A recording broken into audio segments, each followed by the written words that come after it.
Now it's recording.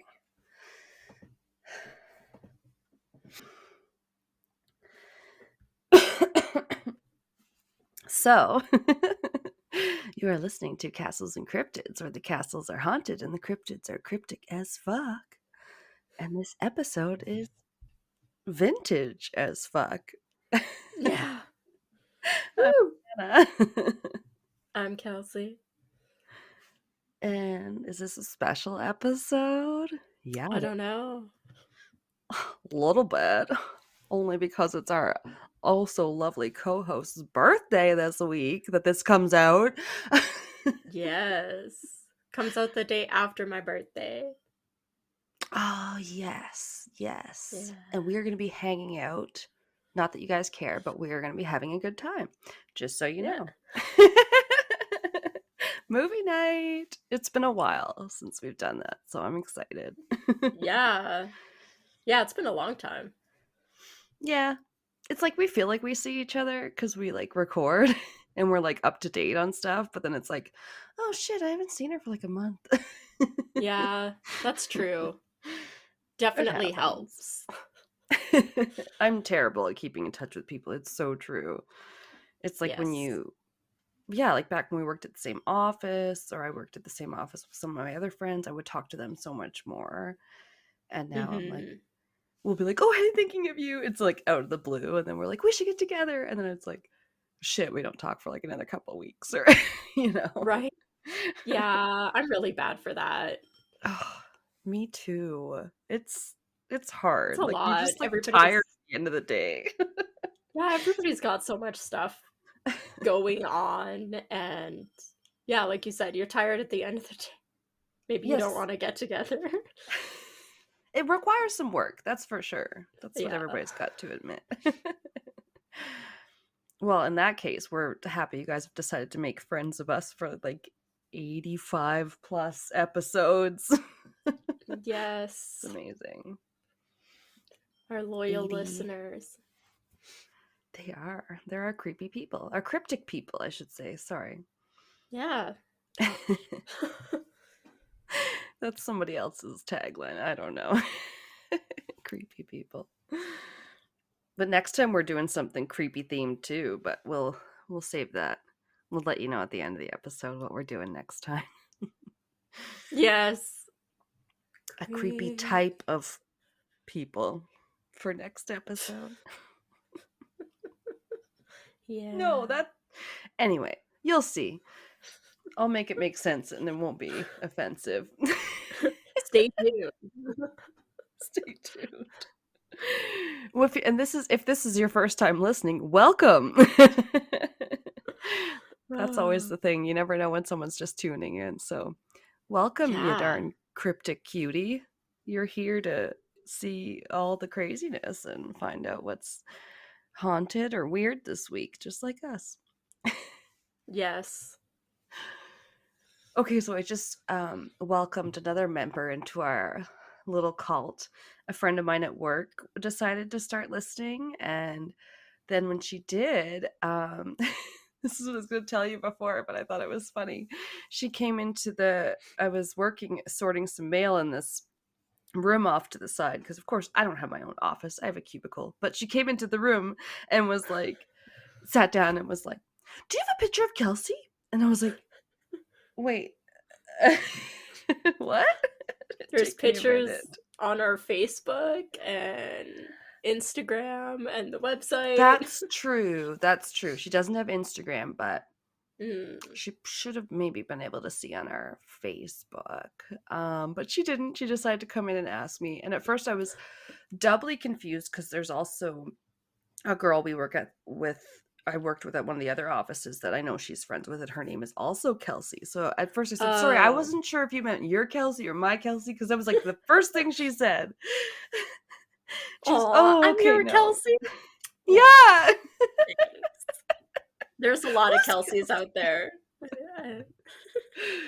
I guess there's a few at AMA. But anyway, Yeah. Or where I work. Bleep that out. No. Alanna swore. No. People do that. I probably will. I don't know how to do that. Anyway, So what she said was, "Oh, she doesn't look like how I pictured at all." And I was like, "Oh my god, now I have to ask." Because I know how it is when you listen to a podcaster and you maybe start to Yeah. picture an idea in your head and then whatever. So she's like, "Well, it's not like I thought she..." She's searching for the right word. Like, not like I don't know, whatever, but just like she just sounds bubbly or something. And I was like, and stuff like that. So she goes, so I was kind of picturing like maybe like a blonde, like with like a ponytail. And I was like, and I was like, no, not exactly, but I get what you mean. I said she is very Yeah. energetic. I was strawberry blonde for like 3 years, but That's true. it's a lot of That's true. upkeep. It's expensive. COVID ruined that. And exactly, I don't know exactly what she pictured when she said that, but like, yeah, that's what she could like come up with, which was something like kind of like blonde and like whatever. And I I'll was like, take oh, that's it. too funny. I mean, almost everybody in my life has told me I have like resting bitch face, so that's great.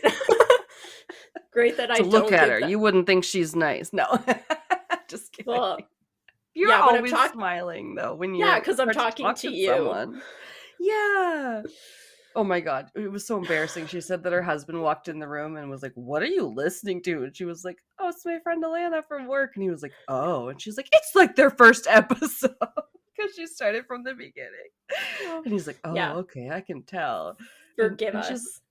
she was like, "Yeah, you know, you guys were really giggly." And I was like, "Oh my god, I know. The more like nervous I am, the more I kind of just giggle. I know I don't sound like that in real life always."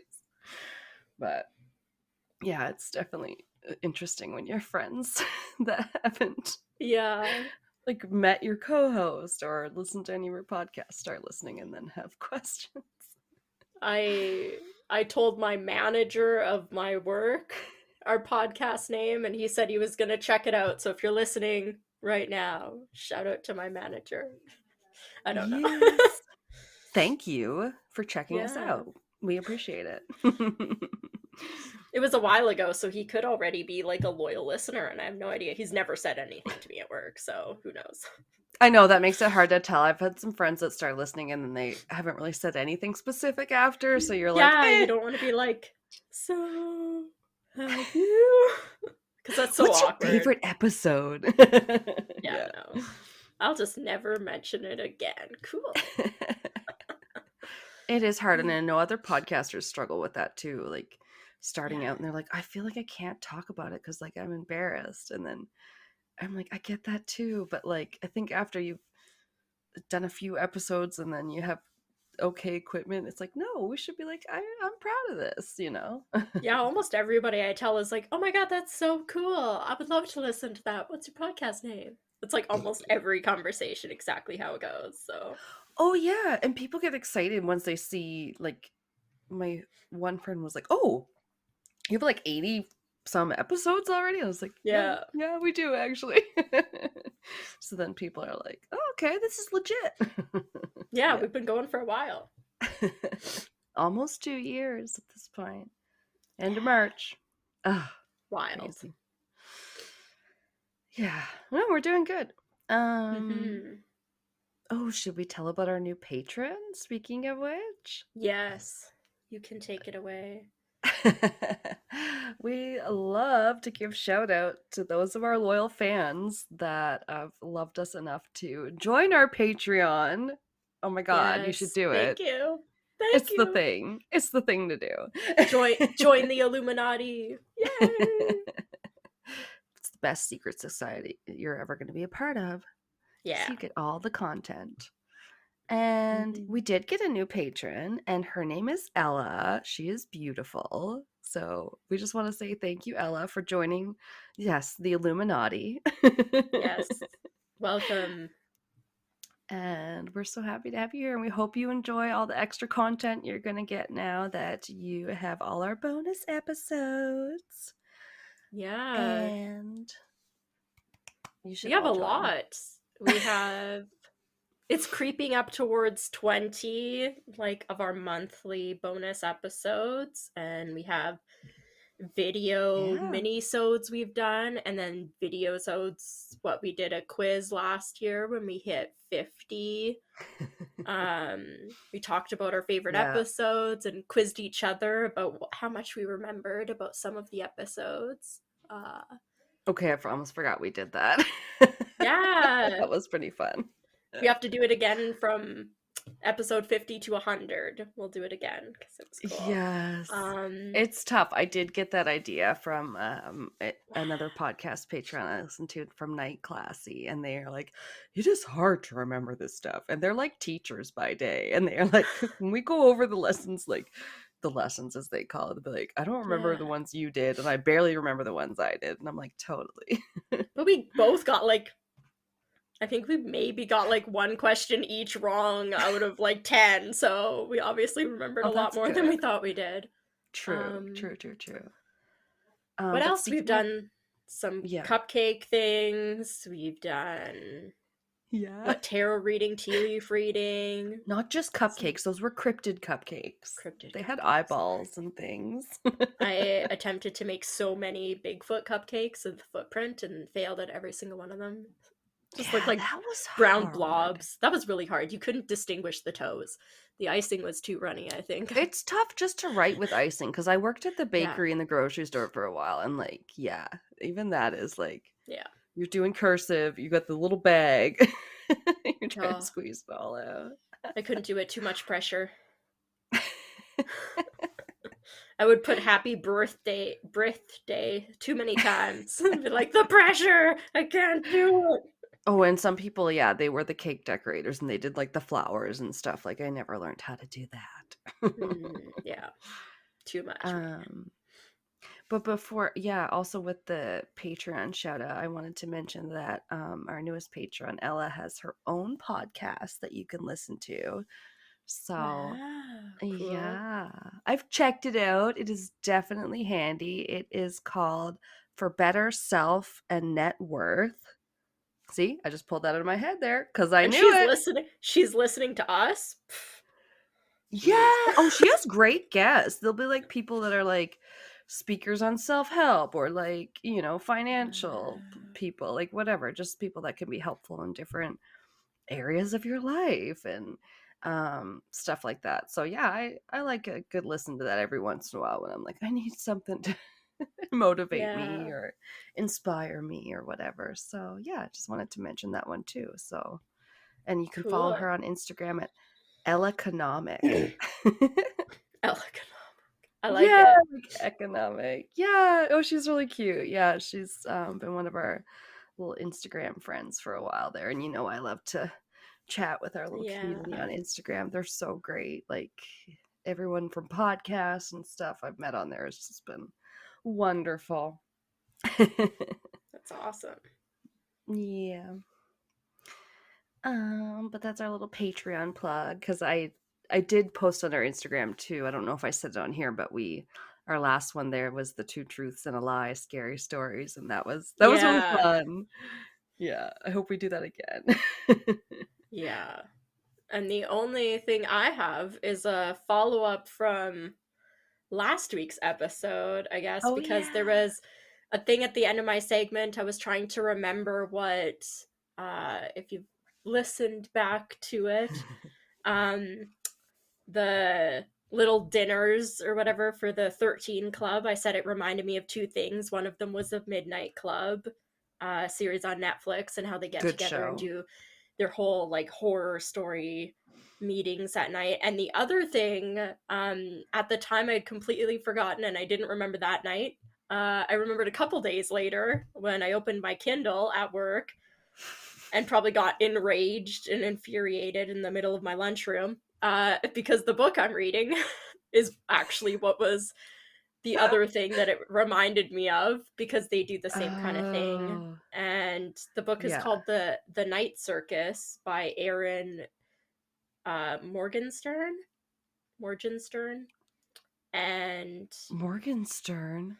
That was a name in the Shadowhunters. I know. We were talking about that off air. Yeah, The Night Circus, and she's actually the author and creator of the tarot deck I ended up ordering, and the tarot deck is kind Oh of tied yeah. together with the night circus. So that's why I ordered the book. And yeah, they do kind of midnight dinners and stuff as like a secret society when they're trying to plan the circus before it opens. And then for a little while, like after it opens, they continue the dinners. But yeah, Because what's that's cooler than eating at midnight? Fashionably yeah. late. Yeah, so that was the other thing it reminded me of that I couldn't remember at the time, but now I remember. It's okay. Me, when I was like, No. did we update this 70 episodes later after we did the sailor tattoos? You're like, Yeah. oh yeah, maybe. It's like, how would you know now? Yeah, no idea. Have to listen Oh, back. Who has the time for that? no, I never remember things until the episode comes out and then someone like Mm-hmm. texts me about it or whatever. And I'm like, oh yeah. Yeah. Did we talk And, about that? right. And now we're knock on wood a little ahead of the game, so maybe it'll be even further back in our minds. Because we'll be like Yeah. Oh, 2 episodes ahead. yeah. Instead of recording on Friday for next week's episode, we're like recording on Saturday for 2 weeks from now. Hey, everybody's different. I definitely got a little bit of anxiety hearing someone say they recorded like 2 or 3 days before an episode had to come out. I was like, oh! That's Yeah. cutting it close, I thought. But like, whatever. You do you, right? You gotta do it when you can do it. At that point, I would just say we were gonna skip the week. Like, 'cause that's too much. I would not want to put the pressure on either of us to have an episode like edited and anything like that when we're both working full time. That would be like ridiculous. Our anxiety would probably be through the roof if we did that, yeah. Yeah. Yeah, Yeah. I couldn't do it. I would like emotionally shut down. I wouldn't survive. Oh, it's hard, Be like guys. Kelsey's It's taking a mental hard. health month because no. We shall return.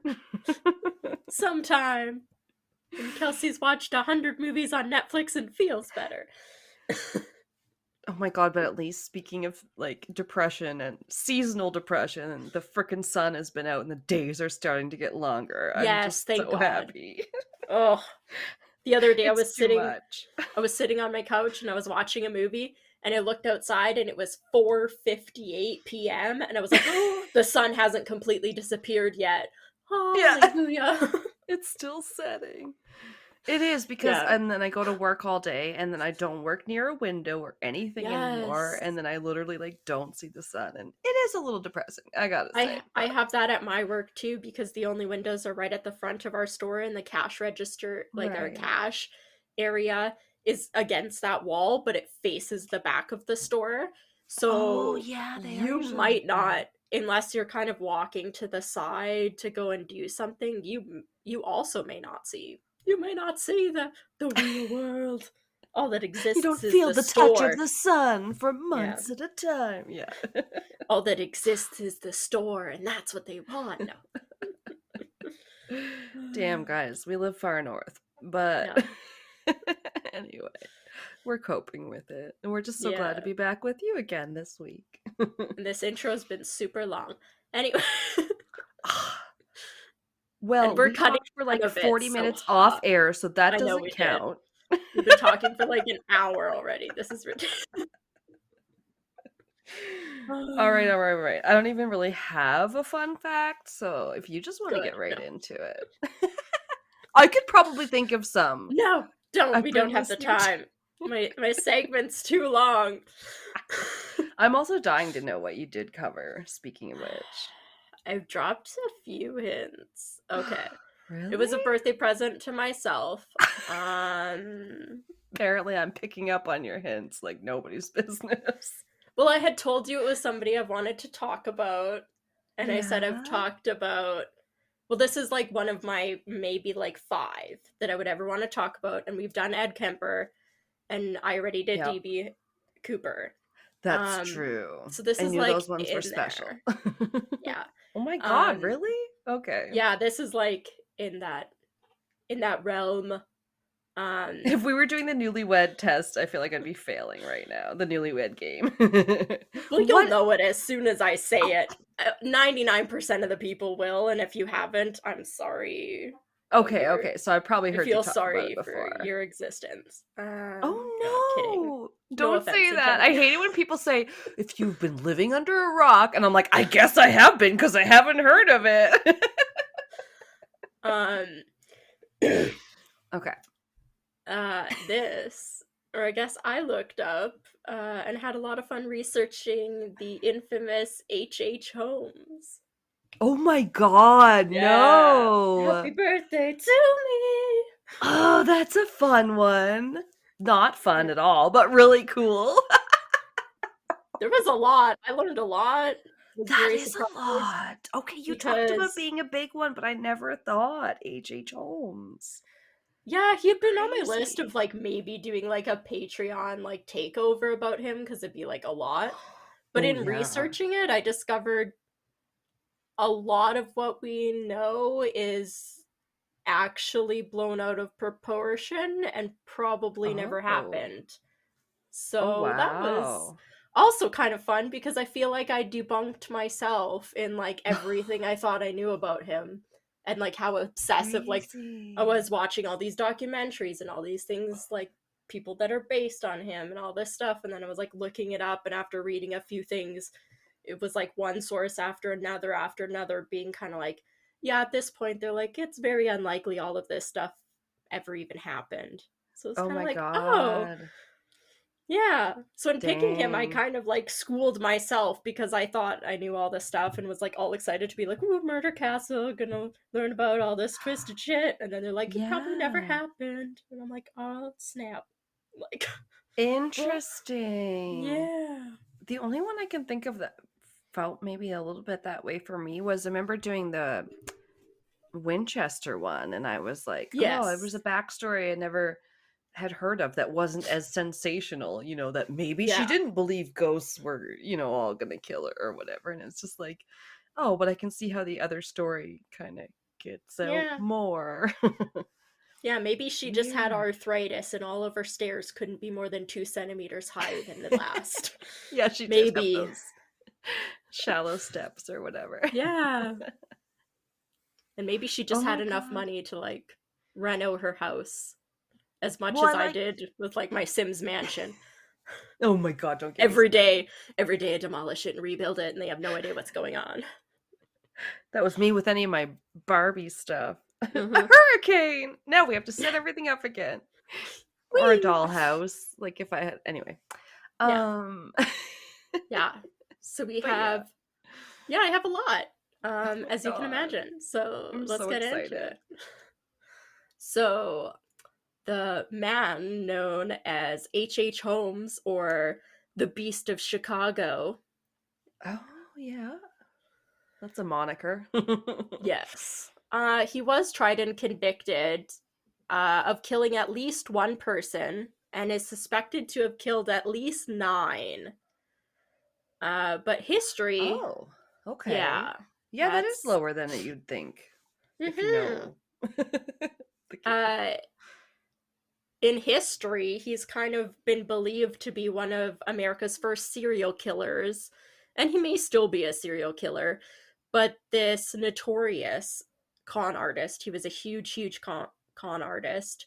He was described as charismatic, yet Oh left no. people with kind of an uneasy feeling at the same time. I literally just heard a podcast today where they're like, charismatic when you listen to true crime isn't sounds as good Yeah, as you think it is, because they're always like, they were charismatic enough to get you to join their cult. yeah, So that's funny that you should describe him that way. yeah. So after he was arrested and kind of like questioned repeatedly, um, he ended up confessing to as many as 30 murders, and history kind of says he's responsible for up to 200.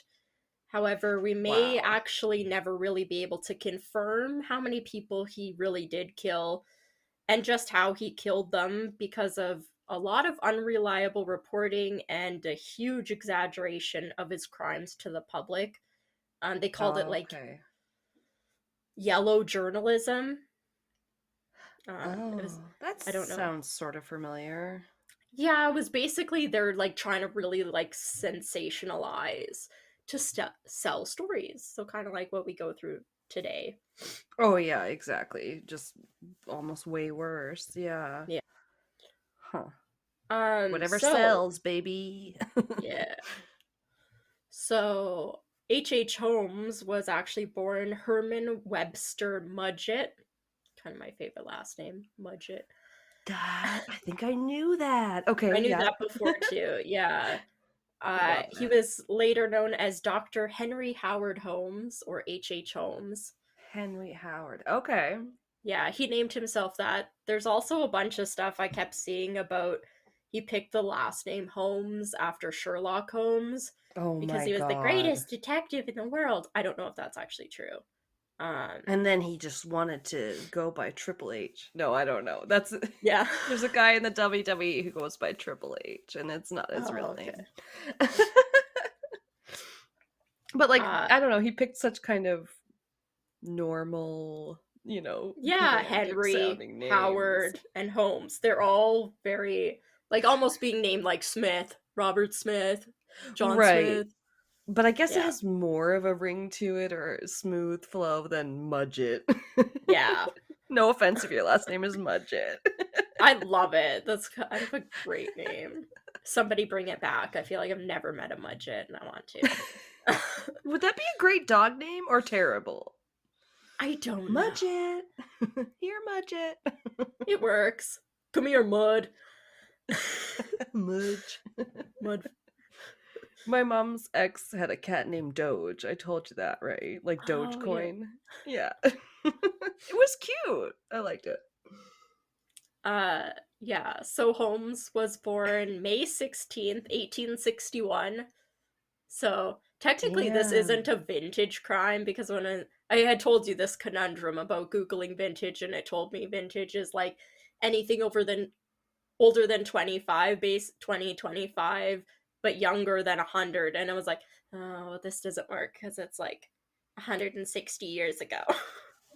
But so technically, I mine's an antique crime, I but think that's okay. Mine is kind of yeah, too then, because I was like, I fun. know mine's probably older than vintage jeans, but I Yeah, thought, that's all yeah, right. it's this far or older, right?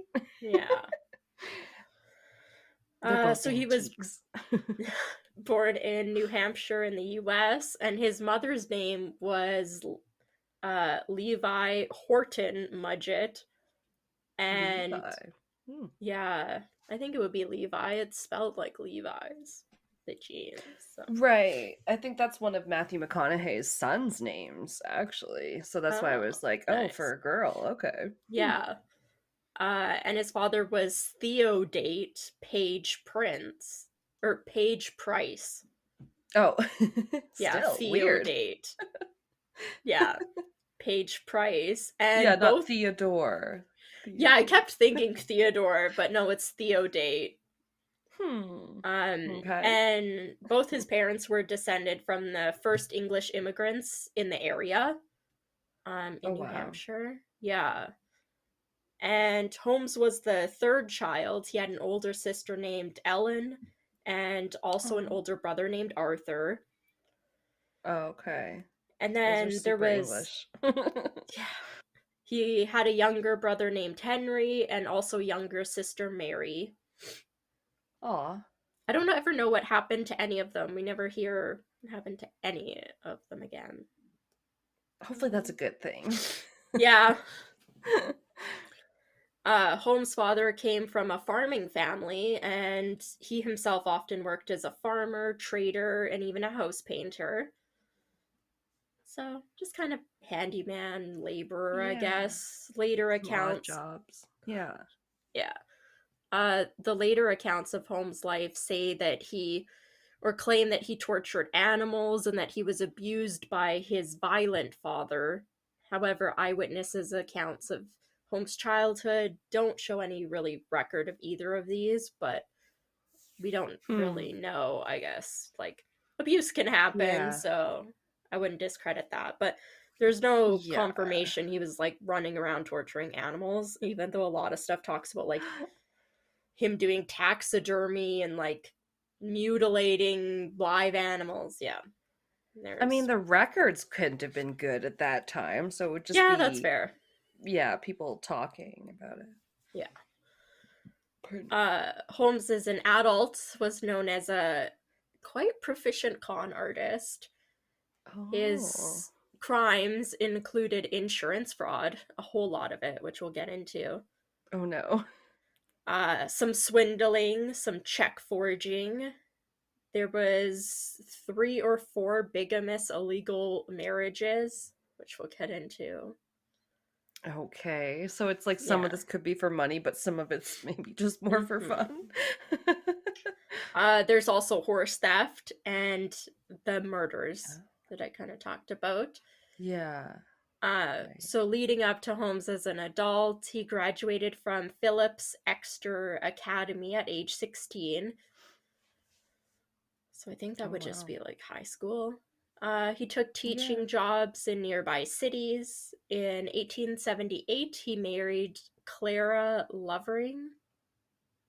Oh, I Yeah, love that and they, name, Clara. yeah, Clara. Uh, Together they had a son that they named Robert Lovering Mudgett, and he was born in February of 1880.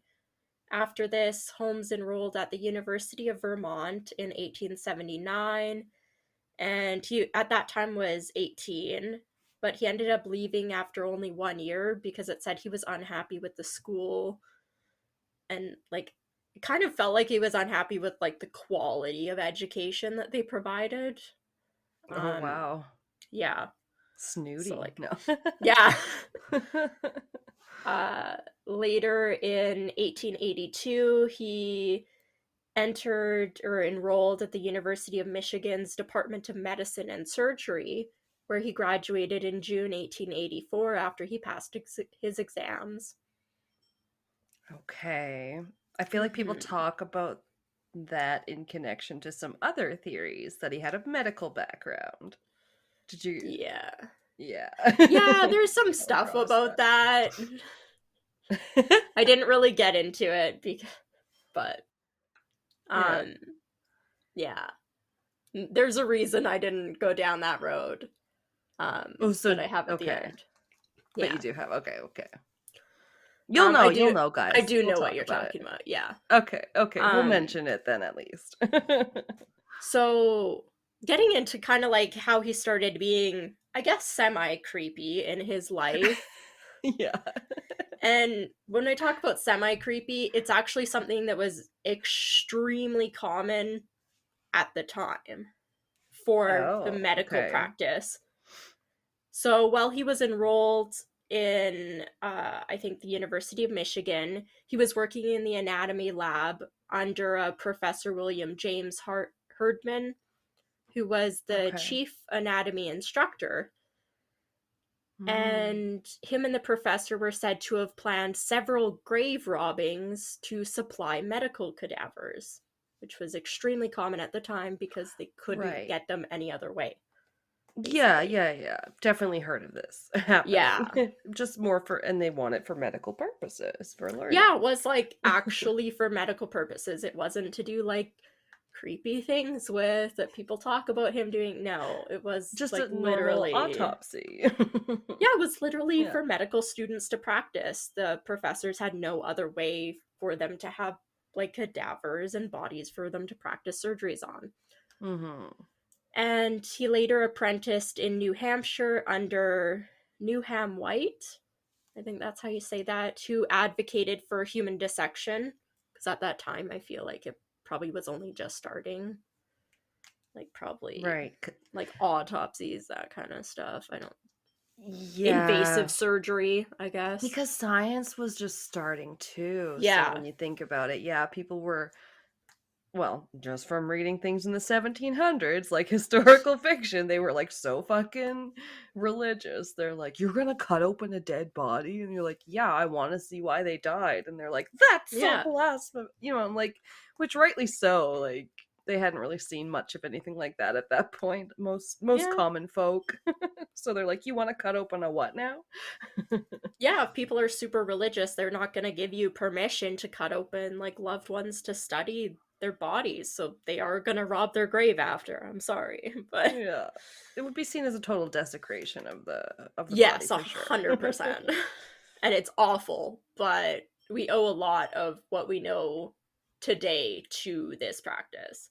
Oh yeah. So, um, years later, when Holmes was involved in a lot of his insurance fraud, he did admit to using cadavers to defraud life insurance companies several times while he was actually in college.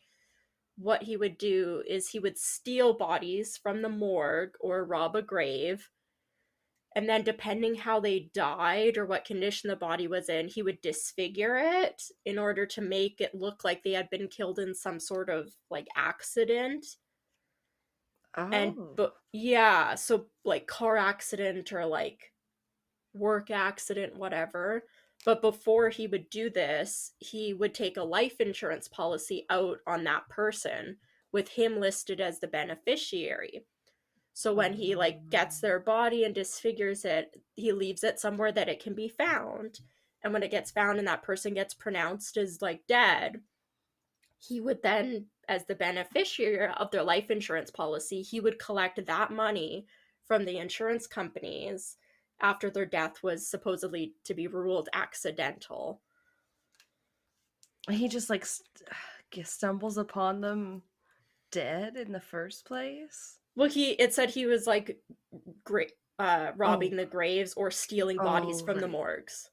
But I guess like So they were if it's a recently yeah, deceased when he yeah, obtained through whatever means. Okay. yeah. Yeah, that's very That's a lot dodgy. of that's a lot, and almost all of the insurance fraud he commits is like this kind of thing. So almost all of the deaths that happen later are somehow Yeah. related to him getting life insurance payouts out of people. That's like his Which is thing. Oh, that's totally a motivation. Like Oh yeah, you are gaining from that yeah, monetarily. 100%. It also said that some of the bodies he would then sell to medical schools, Oh for my their god, of use as well. course. So I just find it So funny that that he would like, yeah, sell them to medical schools, I guess. But people did that. There was people like well, yeah, like does he do an occupations. autopsy and then he's like, "Here, now you can do an autopsy. I already bagged up like the heart and the lungs and everything for you." Their kidney No their reason. kidney weighs 5 pounds. No, because they Yeah. weigh all organs.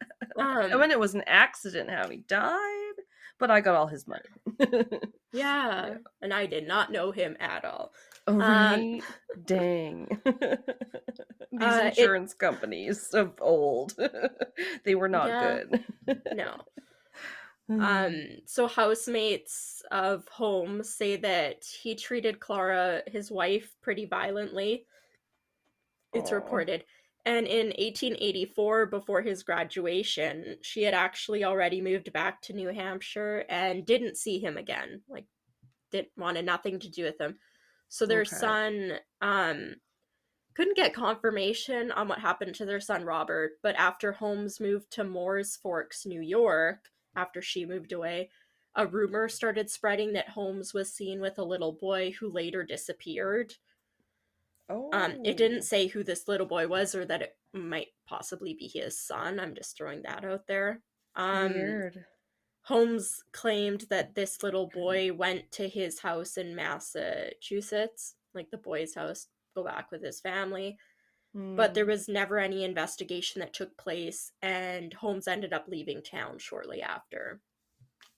Okay. So I don't know if that was like that little boy was meant to be his son or if Clara had took their son. Hmm. Hard Yeah. to say. Then in Philadelphia, he got a job as a keeper at Norristown State Hospital, but quit after only a few days. Didn't I don't think it said why. Oh, I don't even know what that is, a keeper. Yeah, I don't know. Huh. Keeper of the hospital. Uh, It's probably like nurse's assistant. He's like, "Oh, I don't want to empty bedpans," and then he like takes off. Probably. From this point on, he kind of gets into like his typical job, I guess he'd keep. Yeah. And that was working at a drugstore.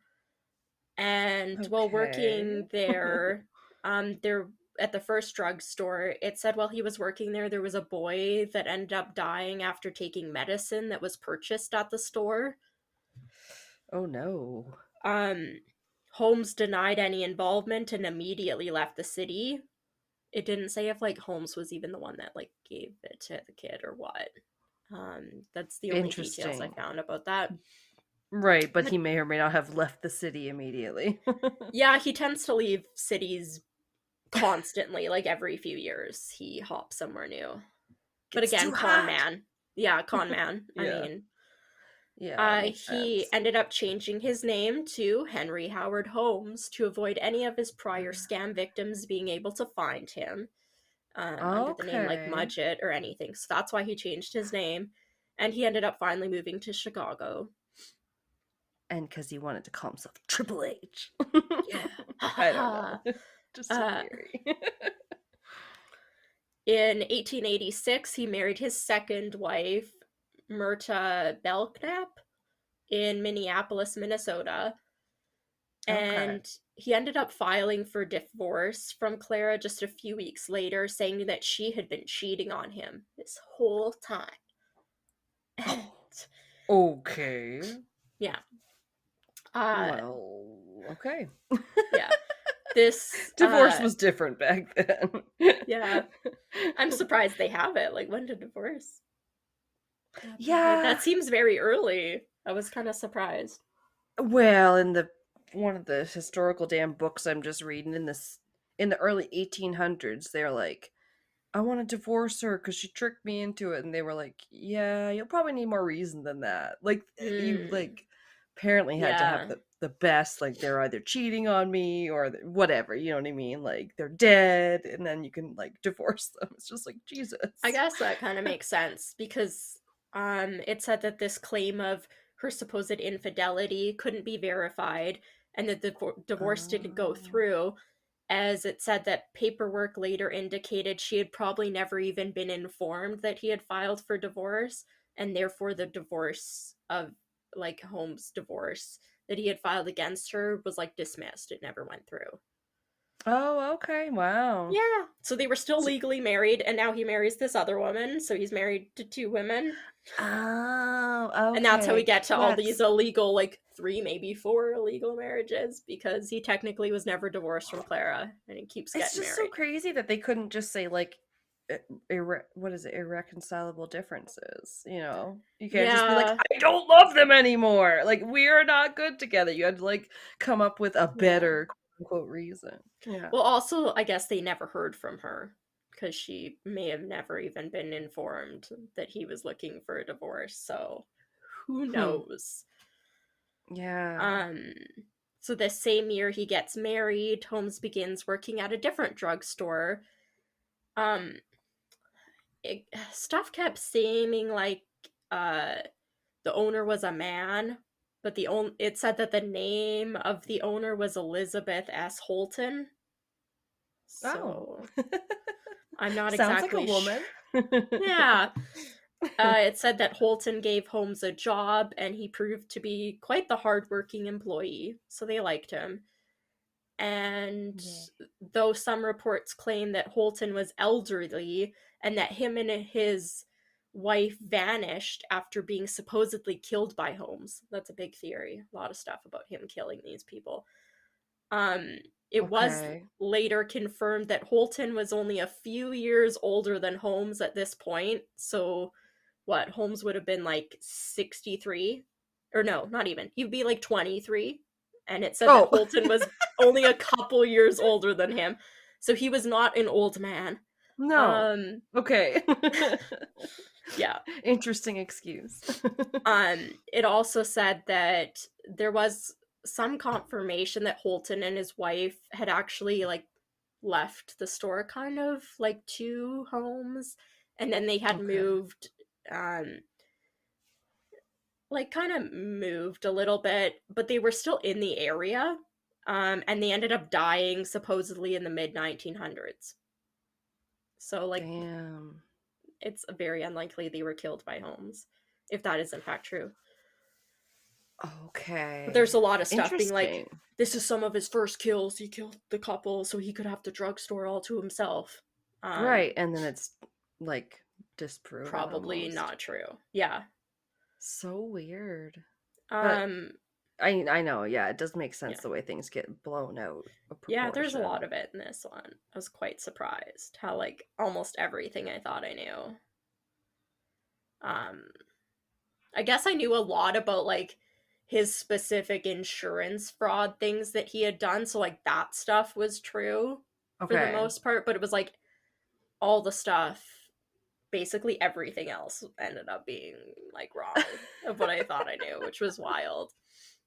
Yeah, I'm interested to learn too because I know a Yeah. lot of stuff. I don't know if I even know anything, but I remember we watched a show on history that had his Yeah. um grandson or something that like talked Yeah. about, yeah, so he's like a Mudgett and he like talks about what he thinks he knows about his family, and I'm like, oh, okay, but like I don't know, it was all so long Yeah. ago, who knows what the Yeah, fuck happened. exactly. We'll probably never actually know the truth. Yeah, it's one of Um, those like Jack the Ripper, which is yeah. so funny because I was asking you if you did Jack the Ripper, but you were like, no, and then you're like, no more guessing. Because I was like, if she thinks too much. I was nowhere near thinking Okay. about this.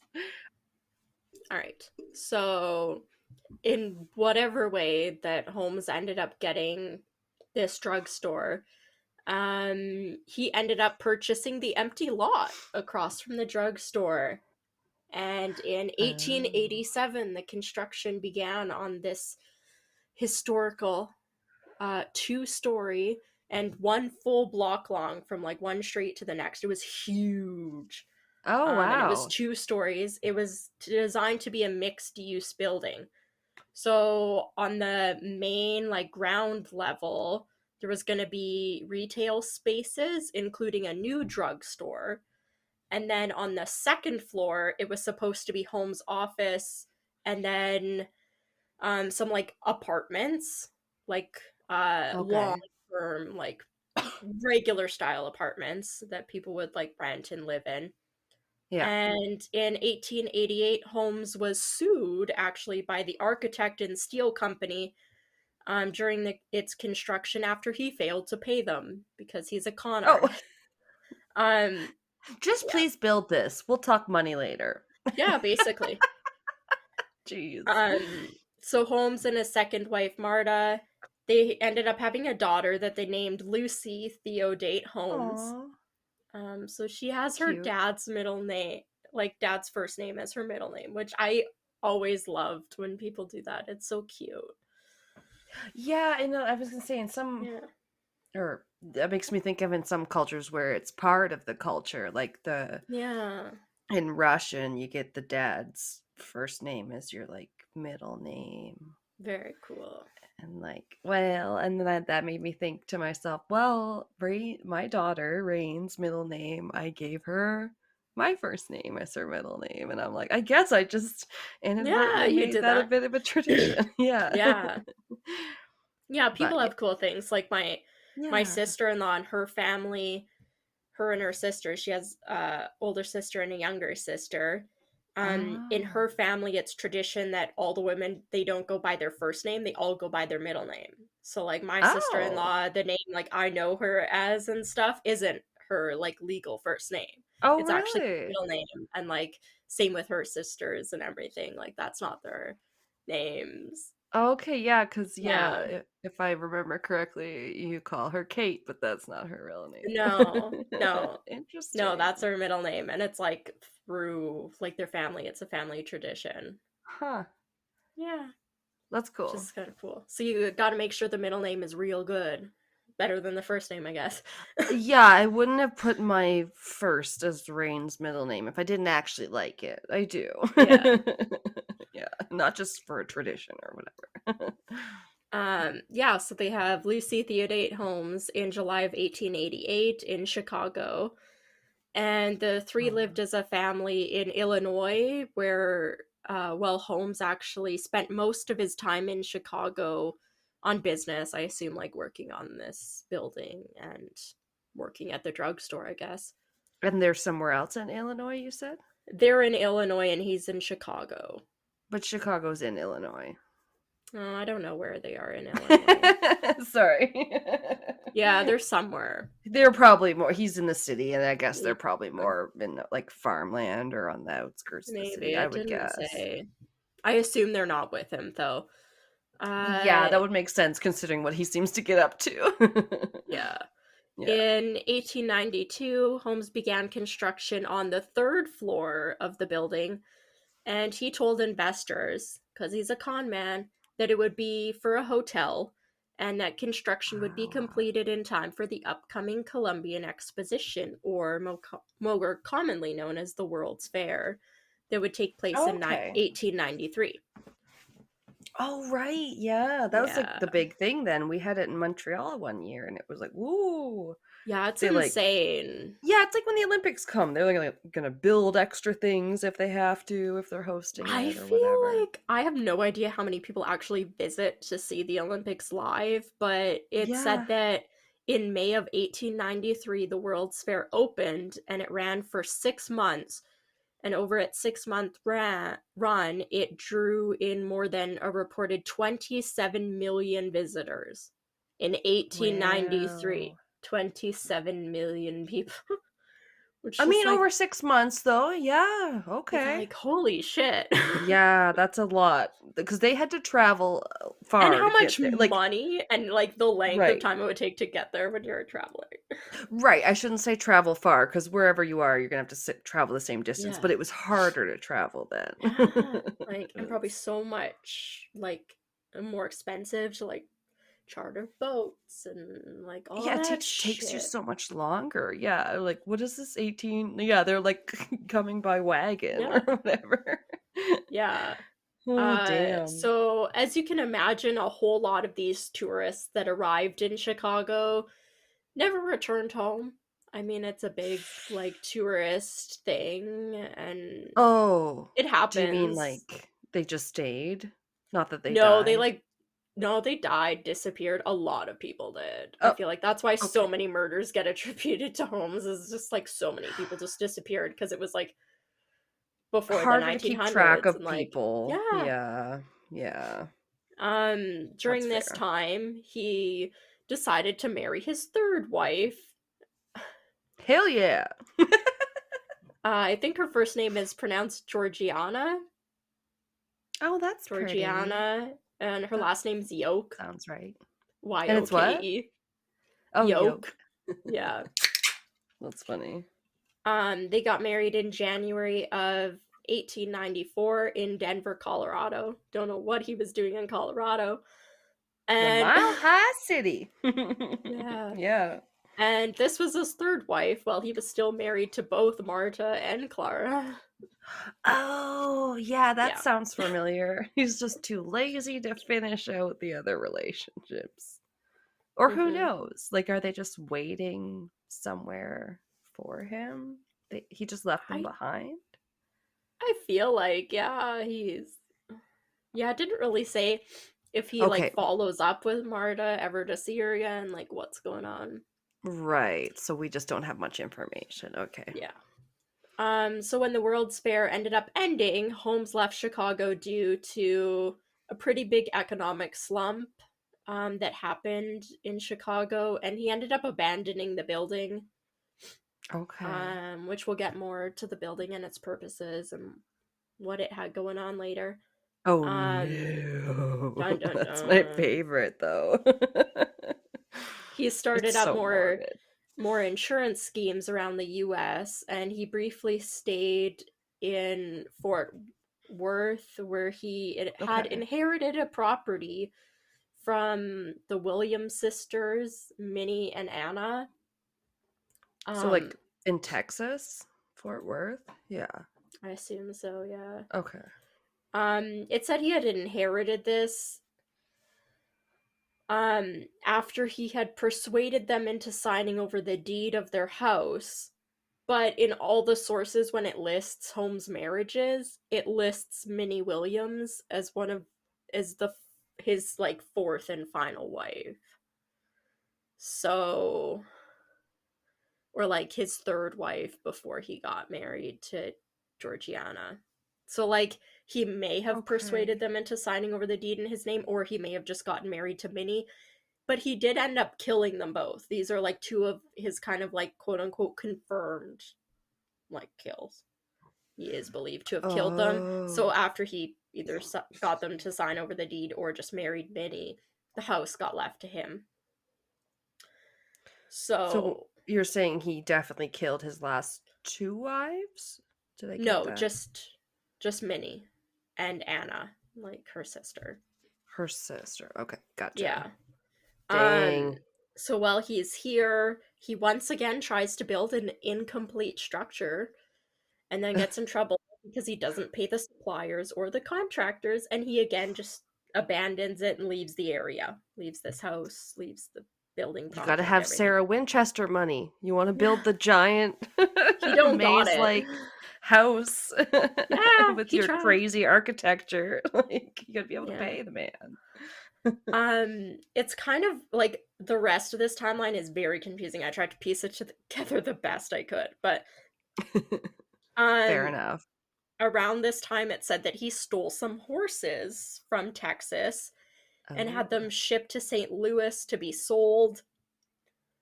okay. Reports say he made a whole bunch of money off of like doing this. Like it said he made a fortune off of it.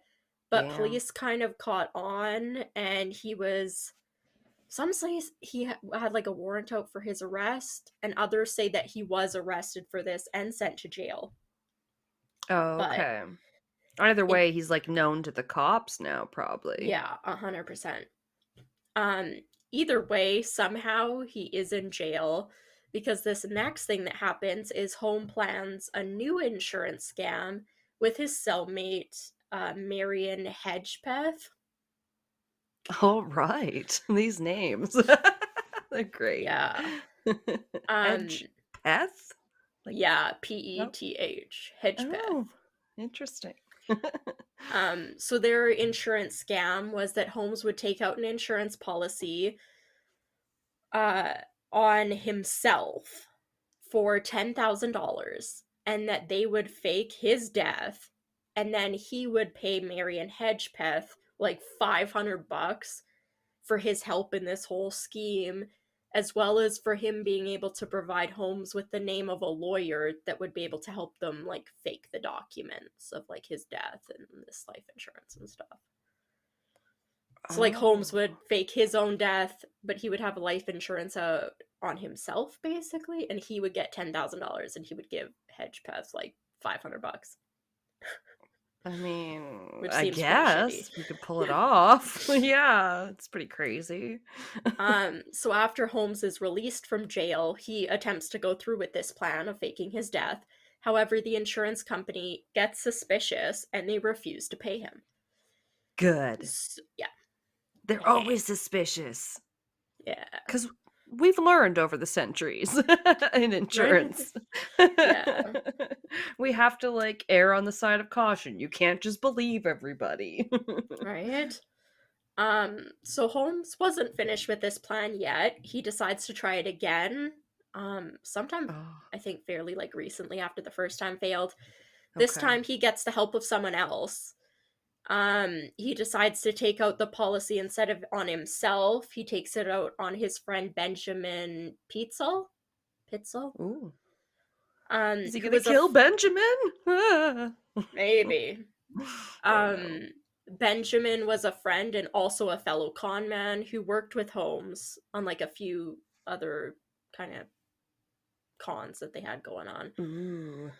So their His plan was that partner. they would fake Benjamin's death instead of faking Holmes' death because they were weirdly kind of suspicious about Holmes faking his own death. So they were going to fake Benjamin's death. Mm. And between Holmes, Pitzel, and his wife, and the lawyer from the last scheme, he stays on board. The Yeah. plan was agreed to, and when the plan was carried out, Holmes knocked Pitzel unconscious and instead ended up killing him. Said he possibly used like formaldehyde or like chloroform and then like hit him on the head and like set him on fire or some shit. Like it was pretty Even bad. though it sounds like so many people were involved in this scheme, Yeah. he's like, "Oh no, we'll just kill him for real." Yeah. So Okay. Holmes ended up staging this, like he kind of did before, to look like an accident, and then was able to collect the money because the beneficiary was himself. Man. It gets weirder because he then somehow, I kind of went back and forth on whether or not I believed Pitzel's wife knew that they were faking her husband's death or not, Oh. because it said that Damn. You would hope after he would have let her in, but you don't know. Like I let her in on it. I think he did, but it gets weird because Holmes ends up, after Benjamin's real death, he ends up manipulating Pitzel's wife into giving Holmes custody of 3 of their 5 children. He gets custody of Alice, Nellie, and Howard, with the Um, eldest child and the young. why? Yeah, right? Why? Um, no She fucking idea. because she's the mother and she's still alive, Yeah, right? I don't know. Oh my god, that's So she keeps weird. custody of the oldest and the youngest children. So the three Oh, middle children go with Holmes. oh my And it said god. that Holmes and the 3 children then traveled along through the northern US and into Canada.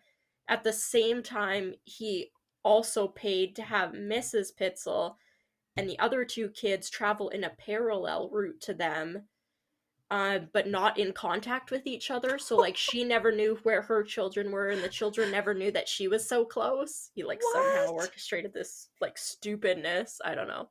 It's so weird, and I don't Yeah, cuz really. yeah, what's the point of that?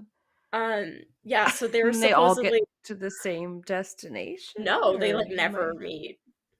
They're Oh just my traveling in god. parallel. Sounds like a lot That of is money, and so weird. um, Yeah. so they're traveling supposedly in parallel, and he's lying to her about where her children are, as well as telling her that her husband was actually hiding and alive in London. So that's where I kind of go back and forth. Like, did Oh she wow.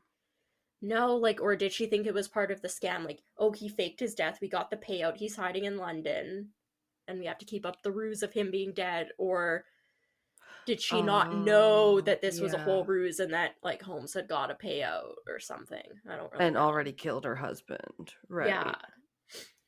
Yeesh. Um so while Holmes was doing this, he was actually staying in separate location with his wife at the same time, who was totally unaware of all this was going on. He's like traveling with 3 kids, apparently his wife he's staying with somewhere nearby, and then this other chick is like also traveling. Fuck, I don't know. Just so My confusing. face is just I like know. That's why I'm like, eyebrows keep raising. I'm like, what? I tried to That make sense of this, and I'm like, so many of the articles were just so confusing. It's yeah, like, because how would you hide something before cell phones when you're living with your wife? Okay, yeah, if he's with 3 children, then she obviously knows there's 3 children there and that I have something is no up. idea. And then whether he Yeah, gave her a story about that or something else. yeah, because it's not like he can just disappear for 2 weeks to travel from one place to the other. I mean, unless No. he's that good of a con man, like I don't fucking know. Yeah, and if you know, you have to write letters to communicate with people far away. Yeah, You can't just have a quick, covert phone conversation. I don't yeah. know. It's so crazy. It does get very sad because it is said that Holmes did later confess to killing the 3 children, Alice, Nellie, Oh, and Howard. It said that he killed the 2 girls, Alice and Nellie, by forcing them into a trunk and then drilling a small hole through it that he used like a tube or something to fill it with gas to suffocate them, like inside the trunk. probably because he's a coward. Yeah. You know what I mean? Oh, I know that killing 2 kids would make me feel bad, so I'll do it where I don't have to look at them or something. Right. Yeah. It said that he then buried their nude bodies in the cellar of his rental house in Toronto. So now he's in Canada. Ew, really? Yeah. Okay. Yeah. We'll get to it. They find their bodies. Oh, and like the next paragraph. Cool. This was always like, we'll get to it. It's later on. No, it's like right now. Cool.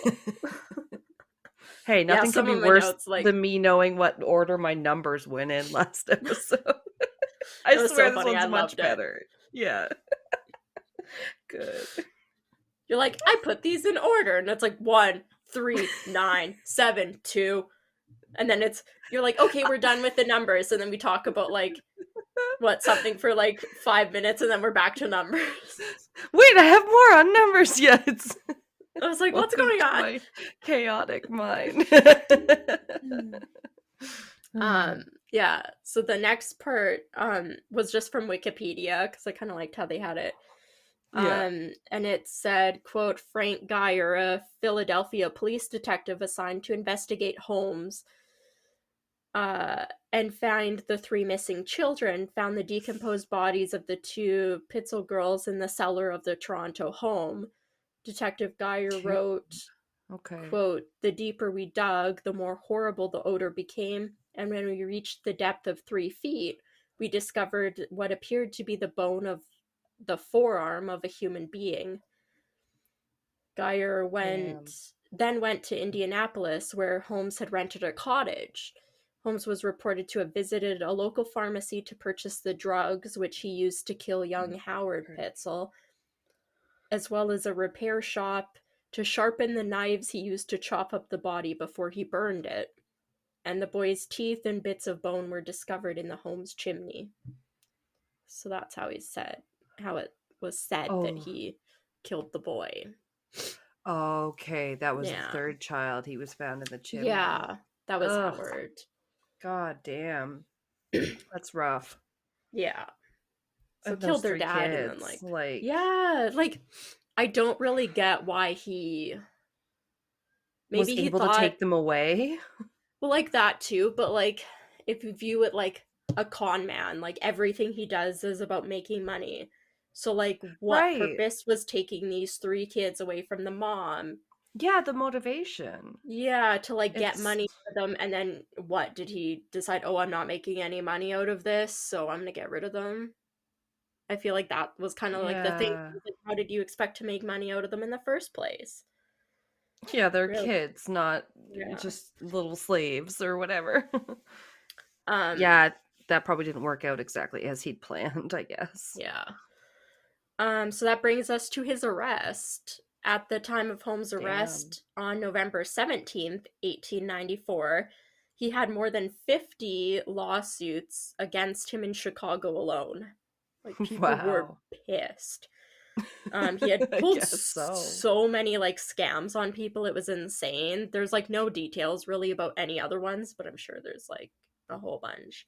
Yeah. Um, Weirdly enough, he was arrested after Marion Hedgepeth told the police about the scam that him and Holmes had planned in jail.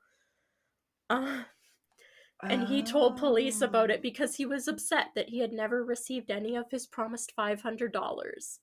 And Ooh.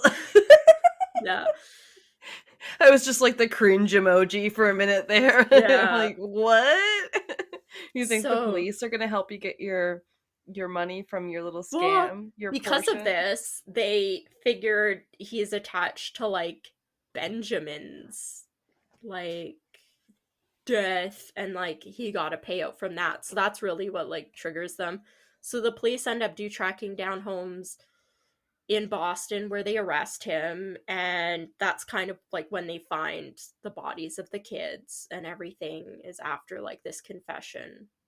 Oh, so Yeah, it it's when did they really help. start looking. Yeah, definitely. Okay. Holmes was convicted of just 1 count of first-degree murder for the death Wow. of just Benjamin Beetzel, which there was the most hard Okay. evidence. I assume because of like the plan he had made with Marion, like to basically do the same thing.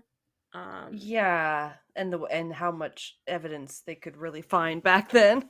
Yeah, exactly. Yeah. Yeah. And he was sentenced to death. It was believed that Wow. Holmes had also killed 3 of Peetzel's children, along with, Right. somehow it said 3 of his mistresses, Oh. the child of one of his mistresses, and the sister of another. I have no idea who any of these people are. They have no names and no details. So I don't know. Do you think Yeah. they meant that anyone after the first marriage was considered a mistress, maybe? Maybe, but like, um it could be like, again, like the one supposed wife he had, Minnie, she did die. And then if you think like Right. Robert, that possibly is the kid that they was rumored to have gone missing in his care, that was the kid from his first marriage. There is stuff Right. saying that he like lived. So like, I don't know who the child of the other mistress would be. Okay. The sister of another could be Interesting. Minnie's sister Anna. Um, yeah, Or he this just is, like gets around, yeah, I don't know. kills a lot of people, he Maybe he fucks a had lot of ladies. maybe he had 7 wives. Who knows?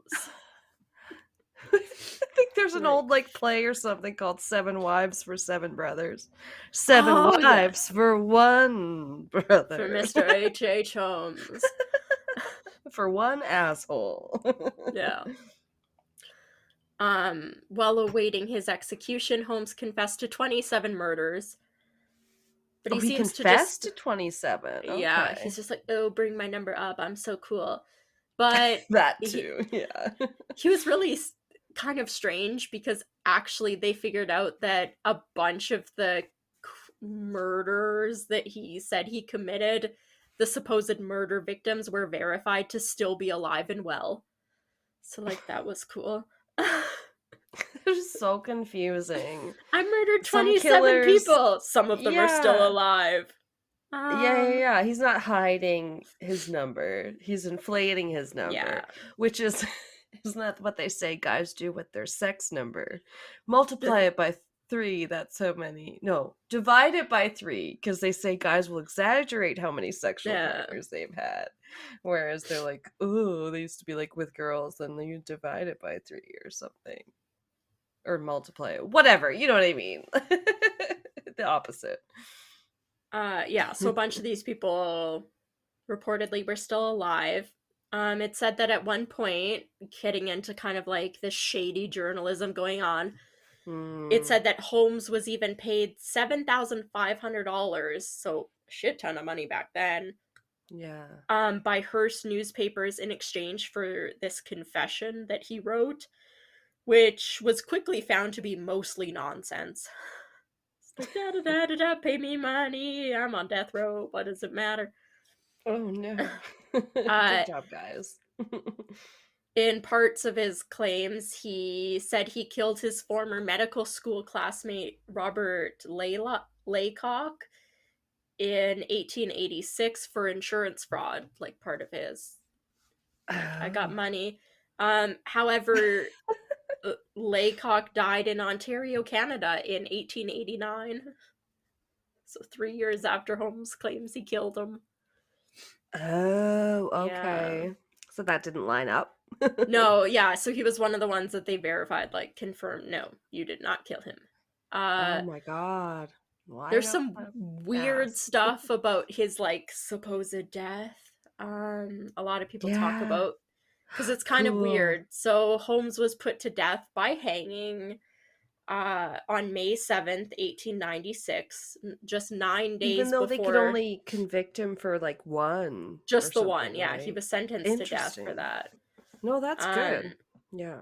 so he was sentenced to die May 7th, which was 9 days before his 35th birthday. So when he died, he was only Ooh. 34, which is crazy. He looks so much older than 34. Yeah, that's my age, man. Life was so Whoa. hard in the 1800s. And then when they're always like dressed in a suit and in black and white, you're He like, has such Jesus. a bushy mustache, too. He looks like he's at least like 40 or 50. No, he was What 34. 34-year-old can grow such a mustache? Yeah. Yeah, it's an insane mustache. That's pretty I forgot crazy. to say there are a bunch of pictures in the drive, but Oh, really? Okay, I'll yeah. take a quick peek. So strangely, when the trap was sprung for him to fall, like for his hanging death, his Yeah. neck actually didn't snap. I don't know if you do that. Oh, I had heard this before. yeah. So his neck didn't break and he just slowly suffocated basically, and everybody watched him for about the next Oh, 15 minutes, and he was pronounced dead 20 minutes after he was supposed to have died. that takes Um so long. yeah, they basically Because, watched like, him hang there and suffocate. right? Like, strangling too, they say, is like really personal. And this is just a rope, Oh just yeah. almost gently sucking the life out of you or squeezing it out. It's like, Um oh my God.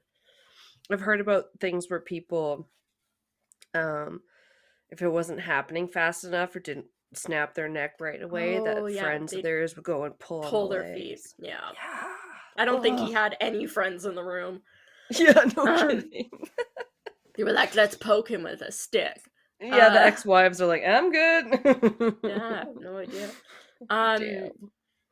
a bunch of reports say that he didn't fear his death, and he Okay. basically his last words, or like his last request, was, weirdly enough, he asked for his coffin to be encased in cement and for it to be buried 10 feet deep so that his body may never be dug up or used for dissections. Just like he did to a bunch of other people. Like, please What don't a do that to little my body. shit. Yeah, 100%. Like, That I think is the fuck. only detail that stuck with me from other things where I'm Yeah. like, I know nothing about him. Oh yeah, didn't he want to be encased in cement because he's a Yeah, baby and he wouldn't want anyone to desecrate his body? Yeah, fuck right? off, sir. Yeah. His body ended up being interred at an unmarked grave at Holy Cross Cemetery, which is a Catholic cemetery in Pennsylvania, which we'll get more to later. There's more about his body. Pennsylvania. Oh damn, we're Um, going back there. so now we jump back. Oh my god, there's so much more. Nice. Like I said, this one got long. So we Ah, jump back. We're gonna talk a bunch about the murder castle, everybody's favorite part. The yeah, part it's I pretty was most crazy. excited for, and then I debunked everything about life. Uh, Oh no.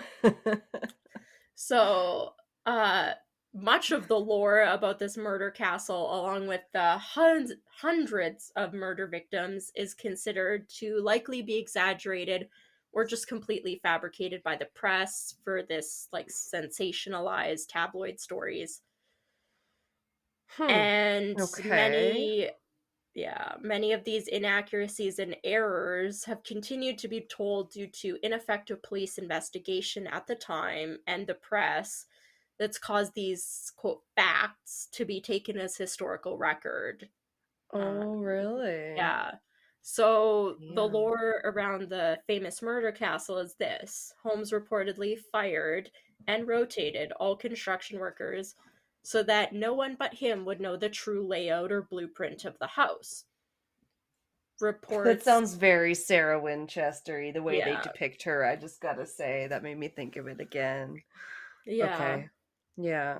Reports often cite that the top floor, the third floor, was a maze made up of over 100 rooms with stairwells that came to an end abruptly, doors that opened into solid walls, Oh windowless man. rooms. Yeah, lots of Sarah Winchesters. It unfortunately is, but like, yeah, it does sound like a fun house. Yeah. It's or Um, not so fun house in this case, but yeah, yeah. A there was maze. windowless rooms, there was peepholes into rooms from outside, strange locks on doors that locked from the outside instead of the inside. There was rooms that were Ugh. completely soundproof, and pipes that were said to be able to release toxic gas into rooms. Oh my god. There was Okay. supposedly alarm mechanisms to monitor guest movements and many, many torture chambers. Oh, good. Just what you want at your Airbnb. Yeah. He is said to have lured his victims by ads of work, like offering work or even a place to stay at the hotel, or the Oh, apartments. And then even some said he was looking for a new wife, so maybe he got 7 wives. another Um, one? yeah. It said all of the employees, guests, and his new fiancées or wives were required to have life insurance policies that he would pay the premiums for or the bills for as long as they all listed him as the beneficiary. So there's how he's getting his money, I guess. That's a red flag if ever your employer asks you Yeah. to do that. Why are you the beneficiary on like 57 life insurance policies? I Why don't should know. you get money if I die? I Yeah. don't know you. Yeah. Um, Reports say that once in the hotel, he would lock them inside and asphyxiate, hang, gas, or even starve them to death. Dang. There So was he's not a. a real hands-on guy. He'd rather No, let these were the all. environment do Yeah. it. Yeah, So definitely, gross. like, apart, I guess, until they're more dead. Uh, Ugh. there was a body chute or dummy elevator that was said to be used to drop the bodies into the basement, which made me think of Sweeney Todd. And I was like, ooh, the trapdoor in the chair that just goes whoop. And then they're like, "Brrr," down into the basement. You ever Oh, watched I don't Sweeney remember Todd? that. No. Yes, I love but when it. you say trapdoor and stuff, it makes me think of other evildoers like Mr. Oh, okay. Burns or Dr. Evil and like hole in the Oh. floor. And oh shit, what did it make me think of? Wait, I don't know if no, it just sucks. That's Yeah. just sad. It's just I don't know. I forget what I was gonna Uh, say. okay. Inside the basement, it said there was a secret lab that had a blood covered dissecting table, and there was even a Ugh, stretching rack. Gotta love a good stretching rack. really?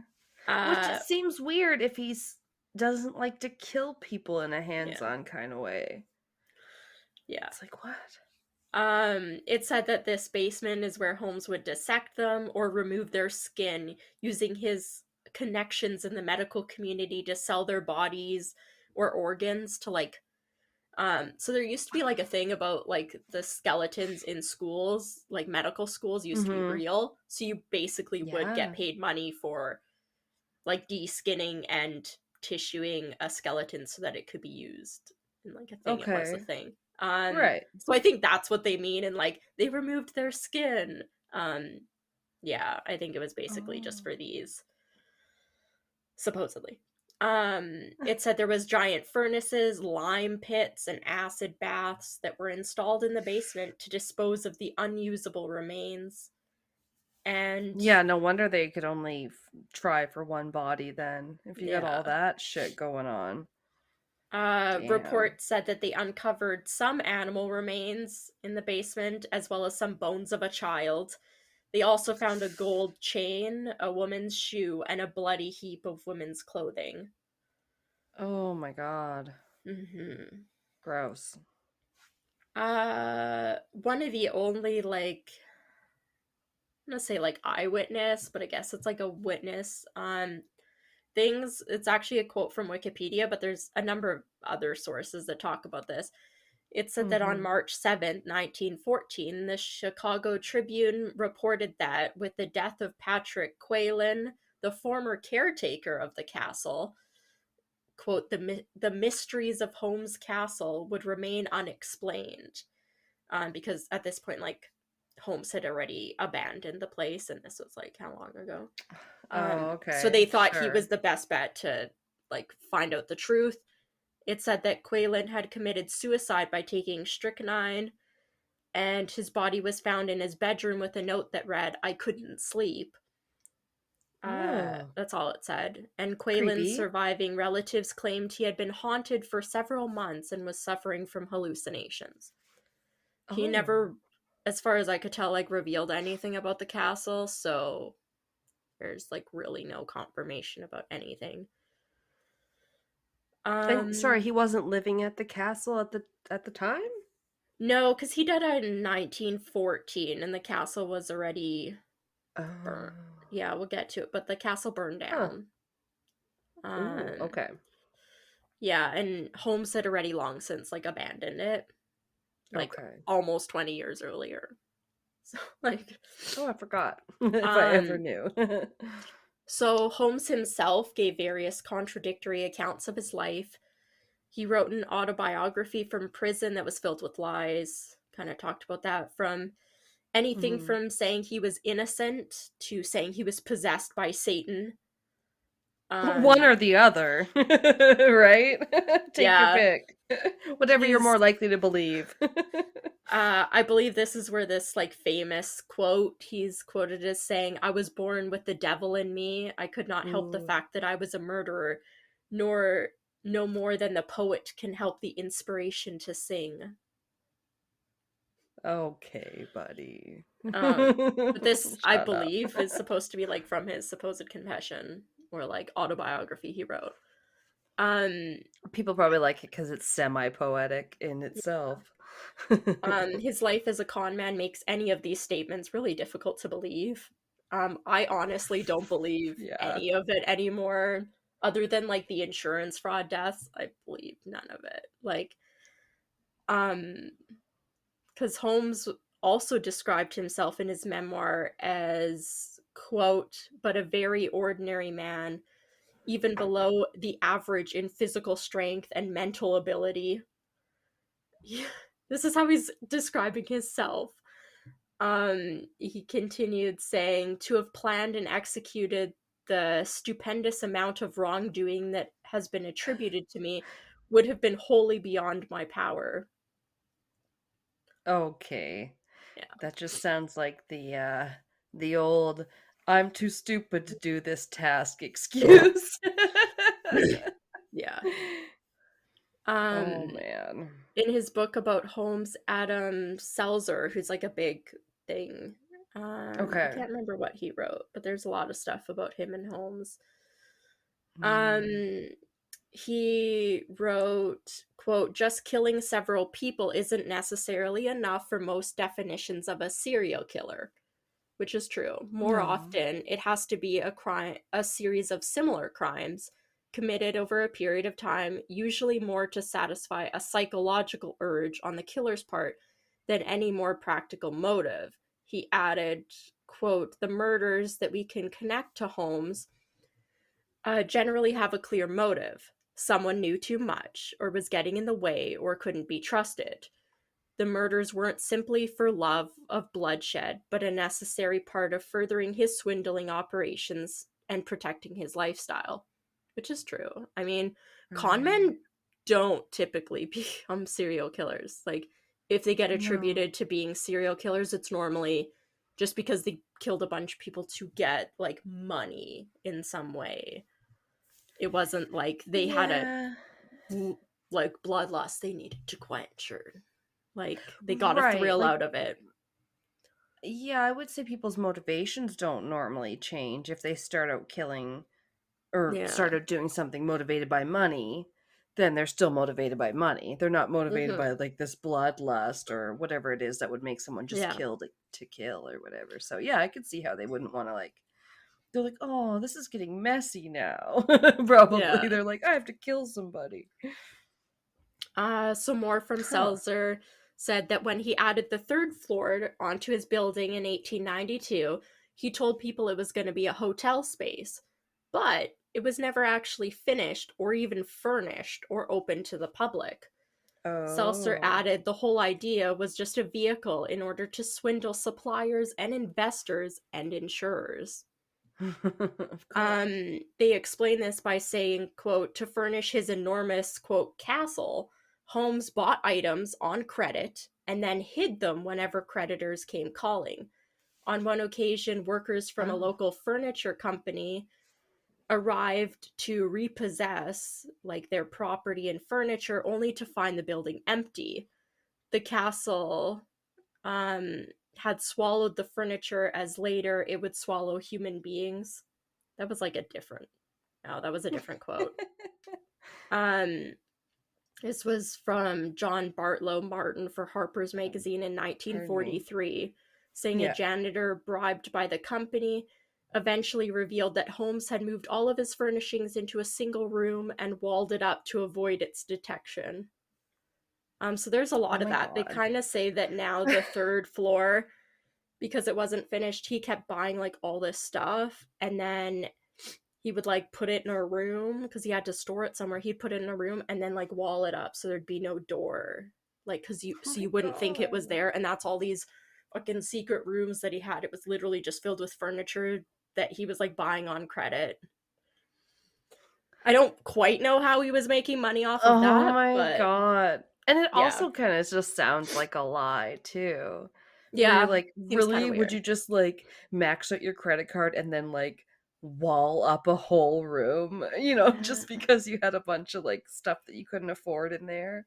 Oh I no, guess the if they came repo to like, man. yeah, repossess it, if you can't find it, you can't take it. So crazy though. It like, gives me what is the Edgar Allan Poe one with the cask of Amontillado where the one guy gets like bricked up to death in a Oh yeah, wall. So it just seems like, I don't know, really dark yeah. for but it's so interesting, like you said, that like maybe he's responsible for less deaths than he's attributed with or Yeah, whatever.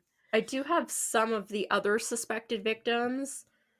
Okay. One of the early victims was Holmes' mistress, Julia Smith. There, one of them has a name. Uh, J. Smith. It's such a, yeah, J. might as well Smith. be John Smith. Jane Smith, yeah. Yeah, Smythe. Damn. Smythe, Smythe, maybe. Oh, Um, okay, yeah, could she be because was there's the a Smythe wife. Street. She Anyway. was the wife of Ned Connor, who had moved into Holmes' building, I think in like the long-term apartments in the second floor, and he was working Mm. at the pharmacy's jewelry counter. It said that once Ned found out about the affair, he quit and moved away, while Julia gained sole custody of their 6-year-old daughter, Pearl. The mother and daughter stayed Oh. at the hotel, and Julia continued her affair with Holmes until her and Pearl disappeared on Christmas Eve in 1891. Oh, that does sound familiar. Oh. Yeah. Also, Um, the name Pearl. So cute. yes, I love it. Bring it Mm. back. Right. Bring Holmes Pearl back, the poor girl. Aw. Sorry. Holmes That's denied rough. killing her, but later claimed that Julia had died during an abortion he had tried to carry out on her. Oh, But it said whatever. that despite his medical background, he was unlikely to be experienced in abortions, and also at the time the mortality rate was extremely high for that procedure. So it would So, be a likely excuse for someone dying. You yeah, could say that you get like an abortion failed. yeah. Ugh. Um, Holmes also claims after the mother died that he poisoned Pearl, and reports Mm, say there was a partial skeleton, possibly of a child around Pearl's age, that was found when they excavated Holmes' cellar. Uh, damn. Pearl's father, Ned, ended up being a key witness in Holmes' trial in Chicago, like before he was killed. So he was actually a witness, so I find this one at least like somewhat credible that he may have killed them. If like Ned Okay. was involved as being a witness in like his trial. Yeah. Uh there's another one. There isn't a lot of information about these ones. There's Emmeline Sigrand. She began Oh. working in the building in May of 1892, and she disappeared in December that same year. Rumors began later saying that she may have gotten pregnant by Holmes and that she was possibly another victim of a failed abortion. Ugh. That's all I have. I don't even know how old she was. Oh. Um, It sounds like they could have there's been just lumping it together with the other one. yeah. There's also That's Emily sad. Van Rassel, another young girl who vanished while working in the building. Holmes was Hmm. also suspected of killing 6 other people who disappeared between 1891 and 1895. But again, there's Yeah, like no wow. details. It's basically they either knew Holmes or worked in the building before they disappeared. Right. But I mean, around that Yeah, time, I thought probably his people kill disappeared count all the was time. higher. Sorry. Yeah. Like one, Um, I was like, oh, maybe that's the one he got convicted for, but he must have done more. There were so many more, it seemed well, like they say 9. Like, they connected. think he killed 9 people. Like, Okay, okay. so, I mean, I he, could he see technically that. is a verified serial killer, but the Yeah, yeah, motivation isn't yeah. really there. Well, and now that you're kind of going through the evidence for each one, yeah, I'm like, okay, 9 seems reasonable. You know what Yeah, I mean? I can believe like that. I can't believe 200 in a murder castle and trapdoors like down the basement and lime pits anymore. Like, but it's weird because Jack the Ripper, a lot of people think he did more than he has just because he's yeah, so infamous, but then like you covered the guy that we've known that's done the most killings and nobody fucking knows his name. I still yeah. can't remember his name. I remember the title of the episode. It was who has the highest kill count. There's quite a few that have like 200 plus, but yeah, that guy. I I think they only guess. figured out that Okay. many because he literally had like what the like body pits where they'd find like 30 or 40 bodies like in God. the pit. So, I mean, you find one piece of evidence that connects him to that pit, and that's 40 more victims. Like, it was so easy. It Yeah. wasn't like they were Yeah. looking at 40 separate cases, like they're looking at a pit of bodies. So, Right. yeah, So gross though. yeah. Yeah. The last like possible victim, or maybe not the last. I think there's a few. Yeah, I think there's a few lumped together in this like paragraph. These had like the least amount. There was a Dr. Rustler who had an office in the building, like office space, maybe on the main floor. He went missing in 1892.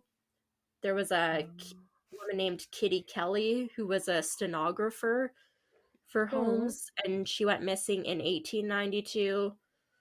A John G. Davis visited the World's Fair in 1893 and vanished. Is he related to Holmes? No fucking idea. They That's just all they basically have were on like, him. yeah, 100%. That's all it says. Oh, In like there's no 19, way to know, I guess. yeah, Yeah. in 1920, his daughter had him legally declared dead. That's the only other information I have about him. Um, 1920. Wow. yeah, so Crazy. 27 years later. There's a Henry Walker who went missing in November of 1893, and he was said to have insured his life for $20,000 with Holmes listed as the beneficiary. Oh, So this okay. one's at least like kind of in the idea of it. He had written to his friends that he was working for Holmes in Chicago as well, so he at least has some direct connection. Yeah. Not just he was in town and disappeared. Like, cool. Yeah. Thanks. Um, It's a weak connection. yeah. There's a Milford Cole who is said to have disappeared after Oh. receiving a telegram from Holmes asking him to come to Chicago in July of 1894. So he disappeared after Holmes asked him to come to Chicago. Oh, So yeah. yeah, a bit of a connection there. There's a Lucy Mhm. Burbank is believed to have been killed by Holmes because her bank book was found in the building in 1895. Oh my god. Um, Lucy Burbank, and it was her bank book, like a checkbook. Oh yeah, man. I think a checkbook. It's I so don't have old too much school. left. Um, so Oh the man. rest is all just kind of the aftermath. So I think I had kind of might have let it slip, but the murder Right. castle itself was destroyed in a fire in 1895. So this is Right. why we Okay, don't that sounds know. familiar. Yeah, even Yeah. after his that guy's um suicide in 1914, like the building had been demolished for almost 20 years. Um Ah. the murder castle in the murder castle air quotes. Um uh Yeah. it went up in these flames after 2 men were reportedly seen fleeing the building shortly before it burst into flames. Some say that the men were destroying evidence, while others say that the building was set to become a tourist attraction called Holmes Horror Oh. Castle. Oh my god. I heard that in multiple sources, so I don't know if it's true or not. I don't know, but I would Um, go. right? And it said that Think like of me what you will. maybe arsonists were like trying to stop this like kind of macabre tourist attraction from being Yeah, built. maybe. Even though the fire happened, portions of the building remained, and others were ended up being rebuilt. The building itself primarily was still in use until 1938 when it was finally completely torn down.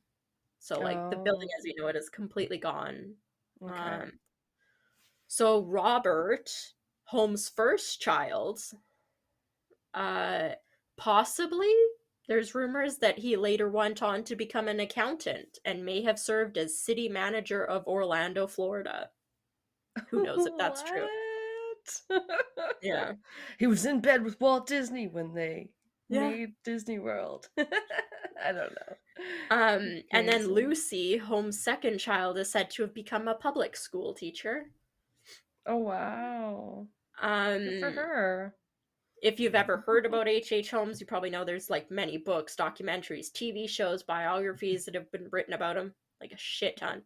I bet. Um, and we No, may the never one really show. know like what Sorry. happened during the World's Fair. Yeah. Oh, this is the one I did put it in. Quote, what was this from? Oh my god, hold on. Do I actually have the source? Oh, I I know don't how think you I have the feel. source. Oh my god, I'm terrible. Okay. This is source from something. I don't know. Um, well, I guess it says it in the thing. It said, quote, History Channel documentary American Ripper, which explored Yeah. years of rumors and the suspicion held by author Jeff Mudgett that his Yeah. great-great-grandfather escaped his Philadelphia execution and fled to England and continued his murderous spree um, Yes. as That's the one under the I watched, I name, think. yeah, Jack the Ripper. Um, Yeah. So crazy. but I have to debunk this Yeah. because, Yeah. according to Wikipedia, in 2017, amid allegations that Holmes had in fact escaped his execution, Holmes' body in the unmarked grave was exhumed for testing, led by Janet uh, Mong of the University of Pennsylvania Museum of Archaeology and Anthropology. Due Mm-hmm. to this is so creepy. Due to his coffin being contained in cement, his Yeah. body was found not to have decomposed normally. His clothes Ew. were it doesn't show up in the pictures. There are pictures of his dead body. They'll be on the website. Um Oh, really? yeah. Okay. Um so it said that his body didn't decompose normally. His clothes were almost perfectly preserved, and it said that even Oh. his mustache was found to be intact, which I was kind of obsessed with. No. Um it Really? made me very sad, and I had to follow up. I'm happy I continued reading the article because it said the body was positively identified using his teeth, and like dental procedures that would have been at the time. And it said because there was Oh, such a huge yeah. fascination and obsession with H.H. Holmes because of like the media and all this like publicity he was getting, that there was actually like extremely detailed stuff that was published about his body, like the length of his arm bones, the size of his feet. They took like Oh. so many impressions of like everything they could because they were obsessed with him. So they have all that information. So when they exhumed the body, they were able to confirm it was him based on all these like measurements and craziness, like Oh my God, really? specificity that they knew like ridiculous amount about the body. Yeah, that's So weird. they confirmed it was him by using his teeth. And You then can it said see his that, teeth the yeah, most in when I finally pulled up the picture. Yeah. sadly, no, you can't see his mustache. It did Yeah, say that I was like, I don't see it. Holmes was reburied as Okay. well after he was exhumed. But it's funny because he was exhumed and then they did stuff to his body. And then it was like, that kind of makes me happy because fuck him. It's like, yes. It's a bit ironic because put me in Um, cement, that'll stop them. You're like, right? oh, gee, because they might need to look something up because you're like a notorious killer and they might need to confirm Yeah. some things. Oh, that's your fault, buddy. Um, but the source I read, because it was like they said like his mustache was intact, and I like Yeah. I need Yeah. this picture in my life because his mustache is kind of beautiful. It's very perfect. It's a Um, lot. It's a it's a strong mustache. it's a lot of mustache. Like, Yeah, I so I was agree. like scrolling down, being like, hey, it's not in the picture. Like, you guys are liars. Is this like a fake picture? And then one of the things said that, quote, his bushy mustache was intact, but as soon as it was exposed to air, it started to flake off. And I was like, God damn it. So, Oh, like, yeah, man. it just, like, the skin tissue must not have been enough to hold it. So as soon as he, like, cracked it open, like, a slight breeze, and his mustache was Yeah, gone. yeah, yeah, it just brushes away. Just, Psh. yeah. Oh my Um, god. Crazy. it's also kind of funny because the article said he was wearing boots, a waistcoat, and a suit coat, but no pants. I don't know why. Um, Okay. no pants for him. It said why That's remains a funny. mystery, but the archaeologists believe that Holmes may have soiled himself during his hanging, and that's why he was buried without pants. You generally do lose Yeah. control of your bowels when you die. So, Um, that makes sense, I but it did guess. say that they haven't been able to prove, I think, by like DNA, like specific DNA, Yeah. they aren't able to, like, at this time confirm it's his body is like too badly decayed, like it hasn't been. So that's why they relied on all these like measurements, even though they have a living relative, Oh, they couldn't get c- this DNA match to confirm, so they I used like all see. those measurements that had been taken, even a Really? lot of the measurements that were taken by like his doctors and stuff, when he died and before he Wow. died. Yeah, um because you didn't have dental records and stuff then. Not if you didn't have yeah. x-rays, really. Another funny thing I wanted to mention was that Monge said that Holmes was reported of average height around 5'8", but his skeletal remains Okay. indicated that he was much shorter, between 5'2" and 5'5", and Ah! that they believed that he had lifts in his shoes. Everybody's Um, faking it.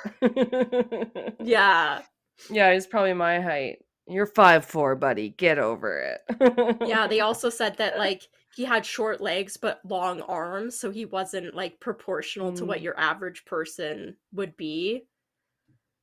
okay. I Um, think Abraham Lincoln was like that too. He had extra long arms. It's like some sort of yeah. a syndrome or something. Yeah, and it was kind of cool because you can see it in the picture when they dug up the body. There's like a metal, um, like plaque almost. Mm, Um, cross. What does it say? It was found in the coffin excavating in the Delaware County Cemetery. This engraved metal cross reads H.H. Holmes died May 7th, 1986 or 1896, and you can still kind of read it. But he was like, 1986. No. yeah. Can you Sorry. imagine? We would know so much more if that was true. Yeah. Um, but actually, if you look at the body in the one that has the coffin, when they found him, he was buried 10 feet deep. Um, but they actually found like a fake coffin on top of his real coffin. And originally, when they found the fake Oh. coffin, they stopped digging for a little bit Oh my because god. they thought his body had been moved. Yeah. And then somebody was like, let's dig through the bottom of that coffin because it's Oh my empty god. anyway. And that's when they found like the cement in his real body, which is Like, kind of come crazy. on, people. Yeah, That guy so had he the was, brains. yeah, he was buried the 10 feet deep or whatever that he asked for. Um, Oh, okay. yeah, it just said Herman Webster Mudgett, the infamous H.H. Holmes, who was deathly afraid that grave robbers would steal his body for dissection, was extracted on May 6th and went back to his grave on August 31st, and they buried him in a white coffin, which I find very funny. Okay. Yeah, but yeah, that's Dang. basically it. I mean, it's wild. Um, Oh yeah. the amount of She's stuff like classic. I thought I knew about H.H. Holmes, and then I can believe it was all just like he's a con man and he did these murders to get all these life insurance payouts, and unless he had derived Yeah. some maniacal crazy like killing machine of a house to do it more efficiently, I can't really believe that he somehow killed like 200 people. Yeah, Like, you'd still have to be doing most of the killing yourself. yeah, like that's a lot. Yeah. Yeah, like Yeah, that is. 200 he started building the house in 1887 and he didn't start building the third floor until 1892. The fair opened like a year later and then he abandons the house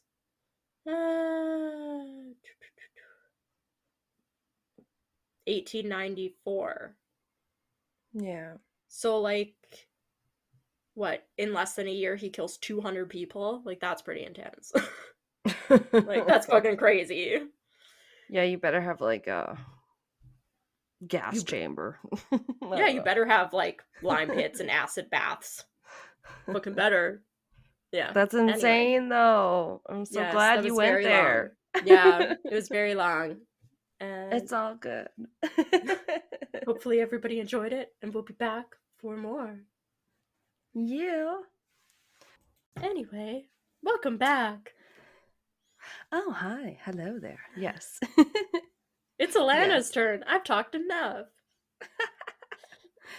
But very importantly, we had to discuss, Therm- layers and thermostats. yes, what is a decent temperature to be kept it up at, which wouldn't probably make any sense to most of you if you're Americans and we were talking in Celsius. But you know how it is when you either have to wear a sweater in your mom's house in the wintertime or not because they keep it Yeah. cold. A sweater where you wear a sweater and you still have to ask for a blanket. Yeah, and oh yeah, and Pat is here most of the time.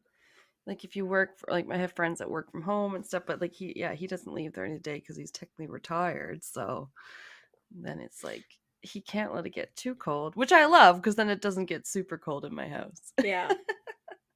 But also I think of when I'm watching some of these people that play the Dungeons and Dragons on YouTube, and the one girl in Critical Role, she has a tank top that says "sleeves are bullshit." Oh my god. Which I thought was kind of funny. And then I just know with myself, like, I'll put a sweater on and then I'll like get too hot and I gotta take the sweater off. And then I'm like, oh, my arms are cold. You know what I mean? And I just go Yeah, back and forth and back and forth. Yeah. I did that. It happens. Well, thank you for staying with us during our first part of the episode. Um Yeah, this is going to be a long episode. I guess. I mean, if it's too crazy long, we could always split it up for you people, but 2 birthday episodes? Birthday who would episode part 1 and care? 2? Maybe. We'll see. It might happen. That buys us more time. Let's do it. Yeah, mine's like normal Atlanta size, Yeah, maybe. so like another hour, so like a 3 hour long episode. Mm, it was like max 7 pages. Is that a lot? Mine was 8 plus sources and it took 2 hours. Oh, damn. Damn. Well, we'll see how it goes.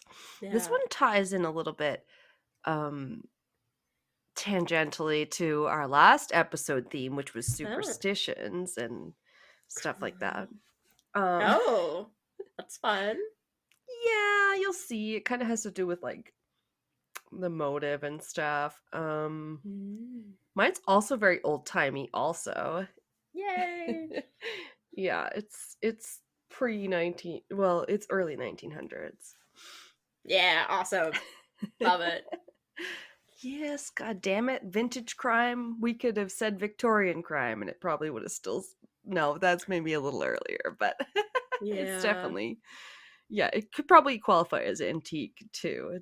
Mine was pretty old, also like 100 years old. Yeah, so it's antique. Nice. All right, it can be harder to find information, but Mm-hmm. I found a lot of like um context information, I guess. Um, and this is called sometimes it's called the Hex Hollow murder or Oh, the Hex House murder. Yeah. Hex House. I don't know. That Yeah. doesn't sound familiar. Wasn't to me. Cool.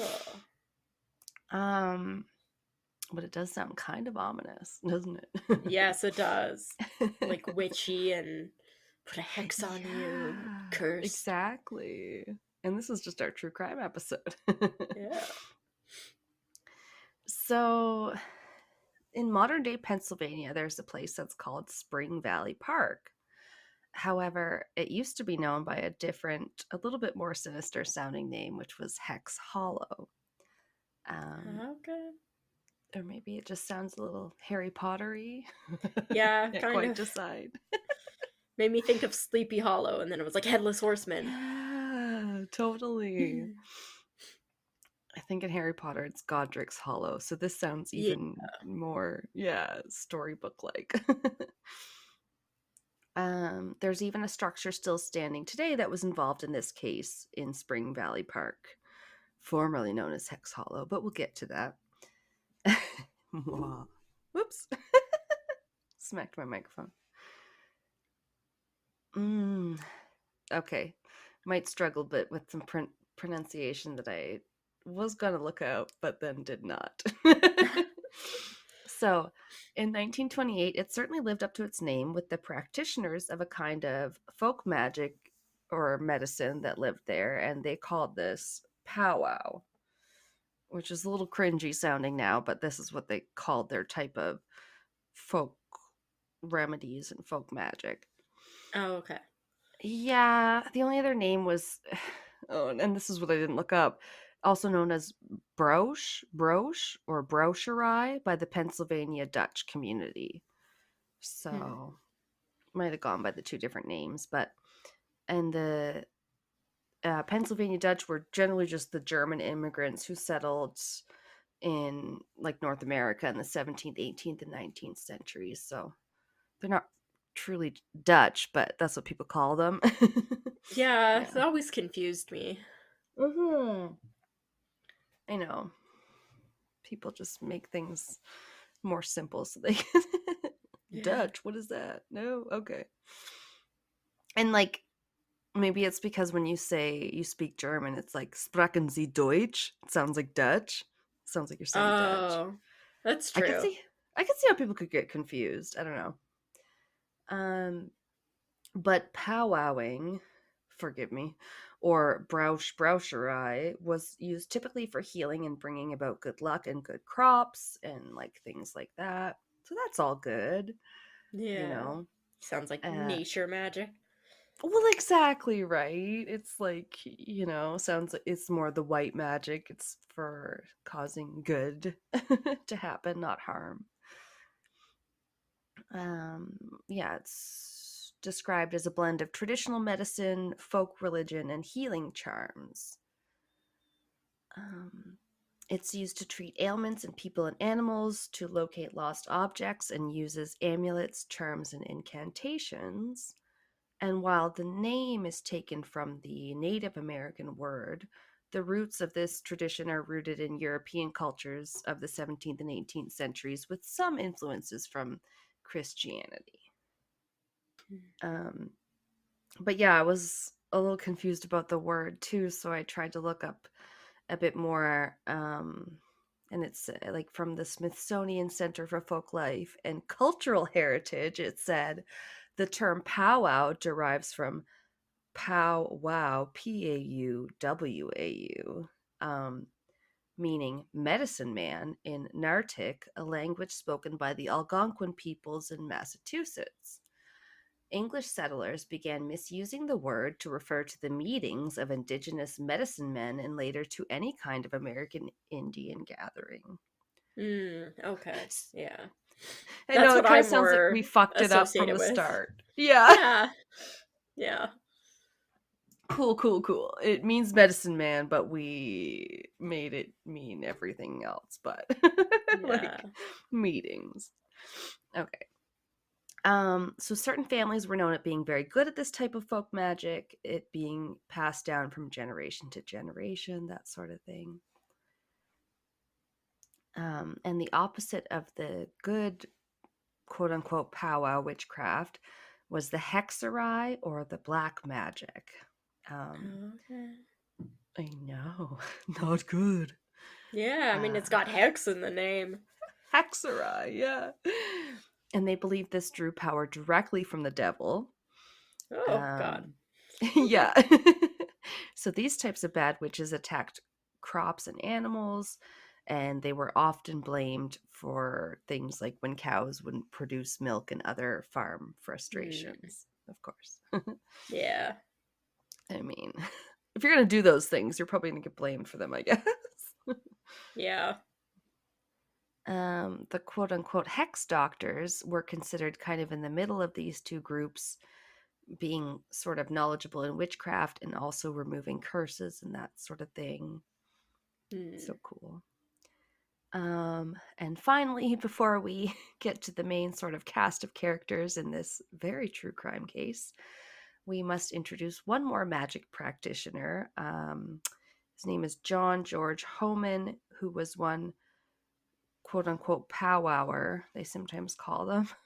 But it just feels so offensive that I try not to use that too much. I don't know. Yeah. Um, or magician, I put, if that's less offensive, who settled Yeah, that in. doesn't seem right either. I don't know. Yeah. A lot of times I just put practitioner and stuff. Yeah. Yeah. Settled in Berks County, Pennsylvania, and in his spare time, or his side hustle, just like we do, yeah. Yeah. He published himself some books he had written, um, including the most widely read of his books, a spell book or grimoire called Der Lang Verbogen, or The Long Lost Friend. Okay. Yeah. Interesting.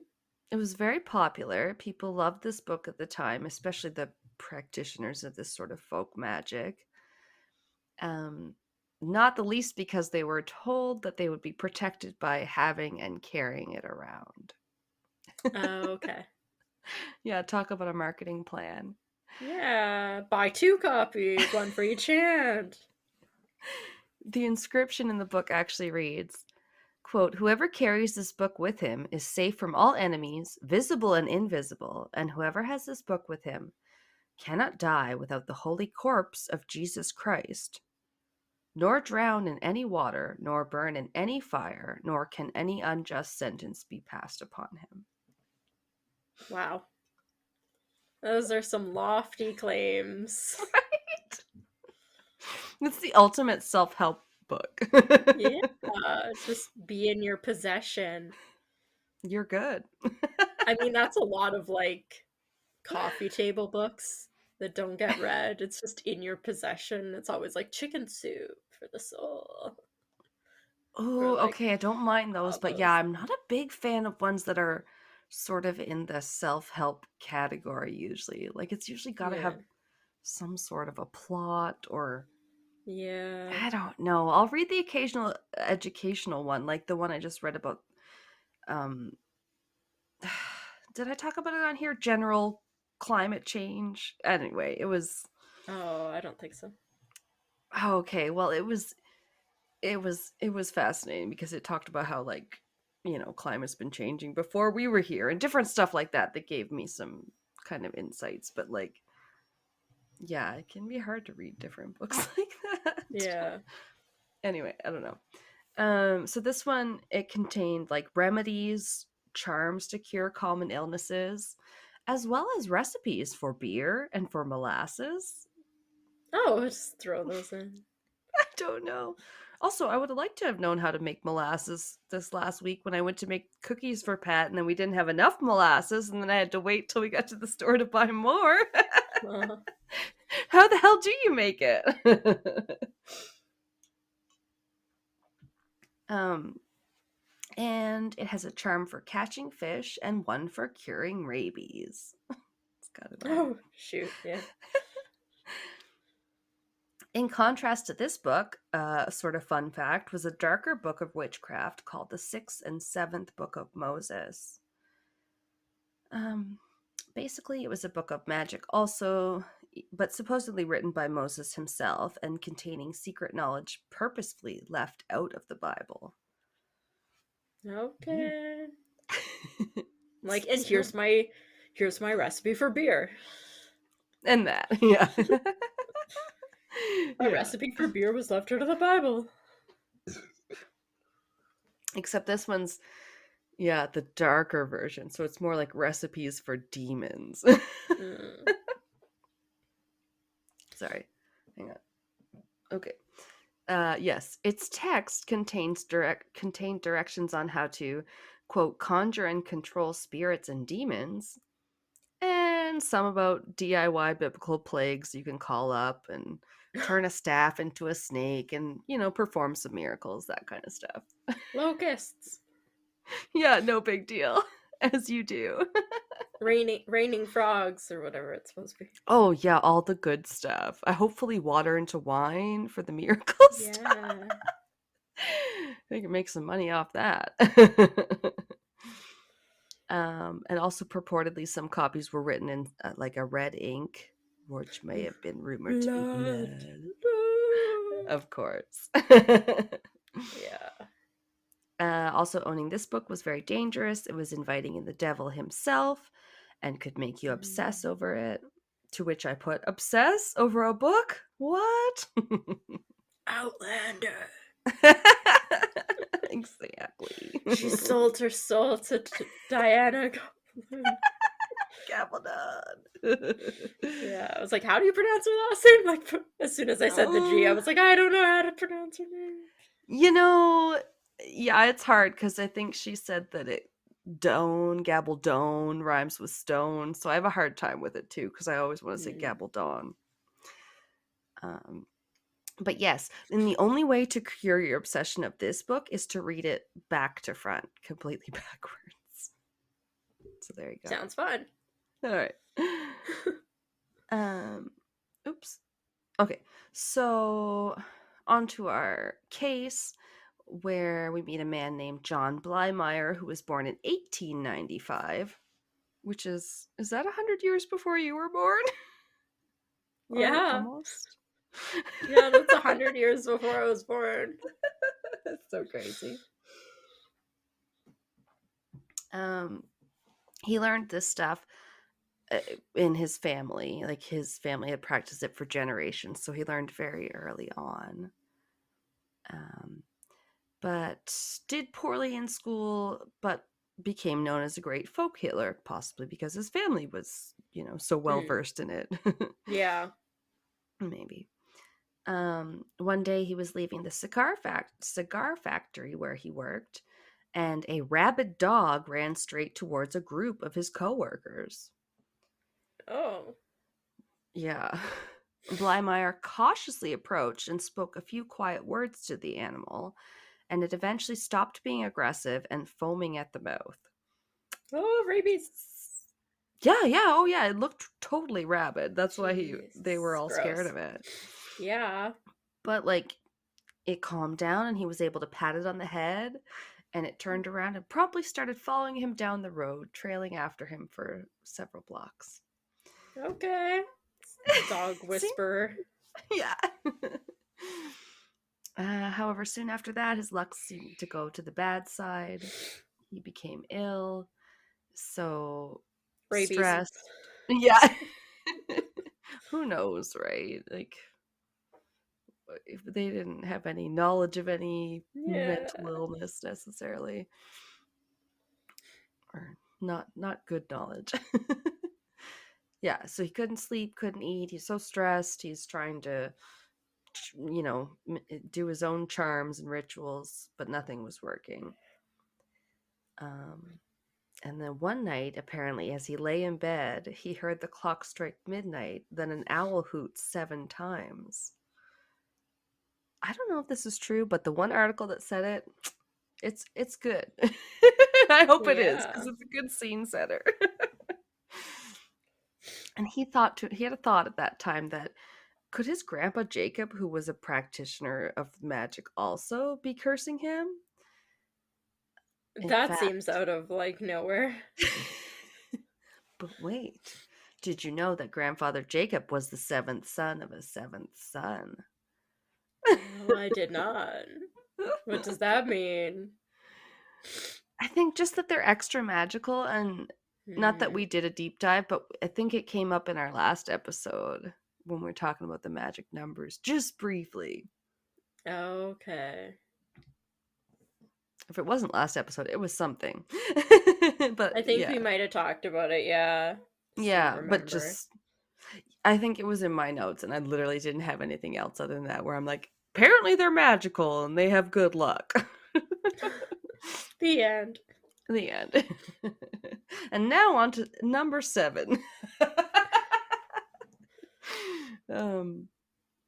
So this John Blymore, who's uh in bed thinking about his grandpa Jacob, um, decides to move away from his ancestral home and the cemetery where his gramps was buried. Just get a little away from it, a little space.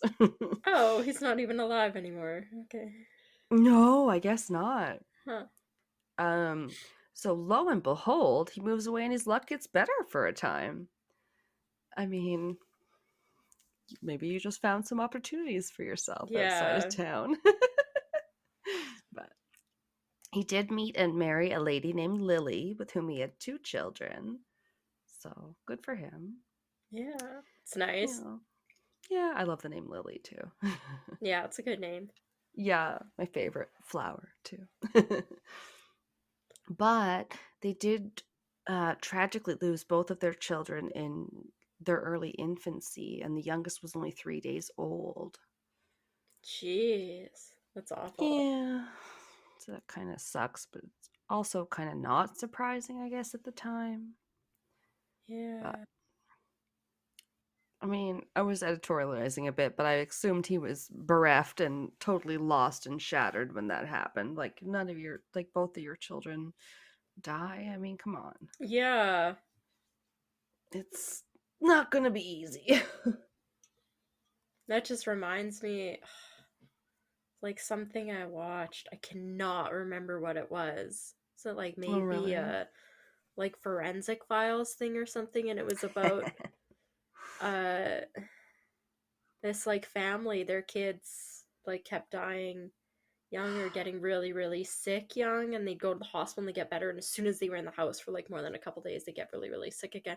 They figured out No. it was like mold growing in the house. Oh, really? My Yeah, mind went but to the parents doing it no, it was on like purpose.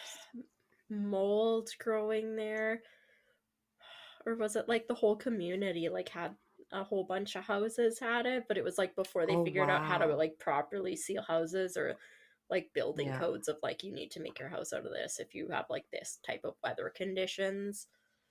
Oh, Because it was damn. like too damp, like their wood in their house and stuff like wasn't drying out, so then like in their basements and everything it was growing this like toxic mold and fungus. But That's yeah, not they just good. like kept getting, but like all these young kids kept dying, like Oh my newborns. god. Bring them home from the hospital, they get really sick after a couple days, so they pass away. Oh, Yeah, it just reminded me of that. Like, how heartbreaking would that be?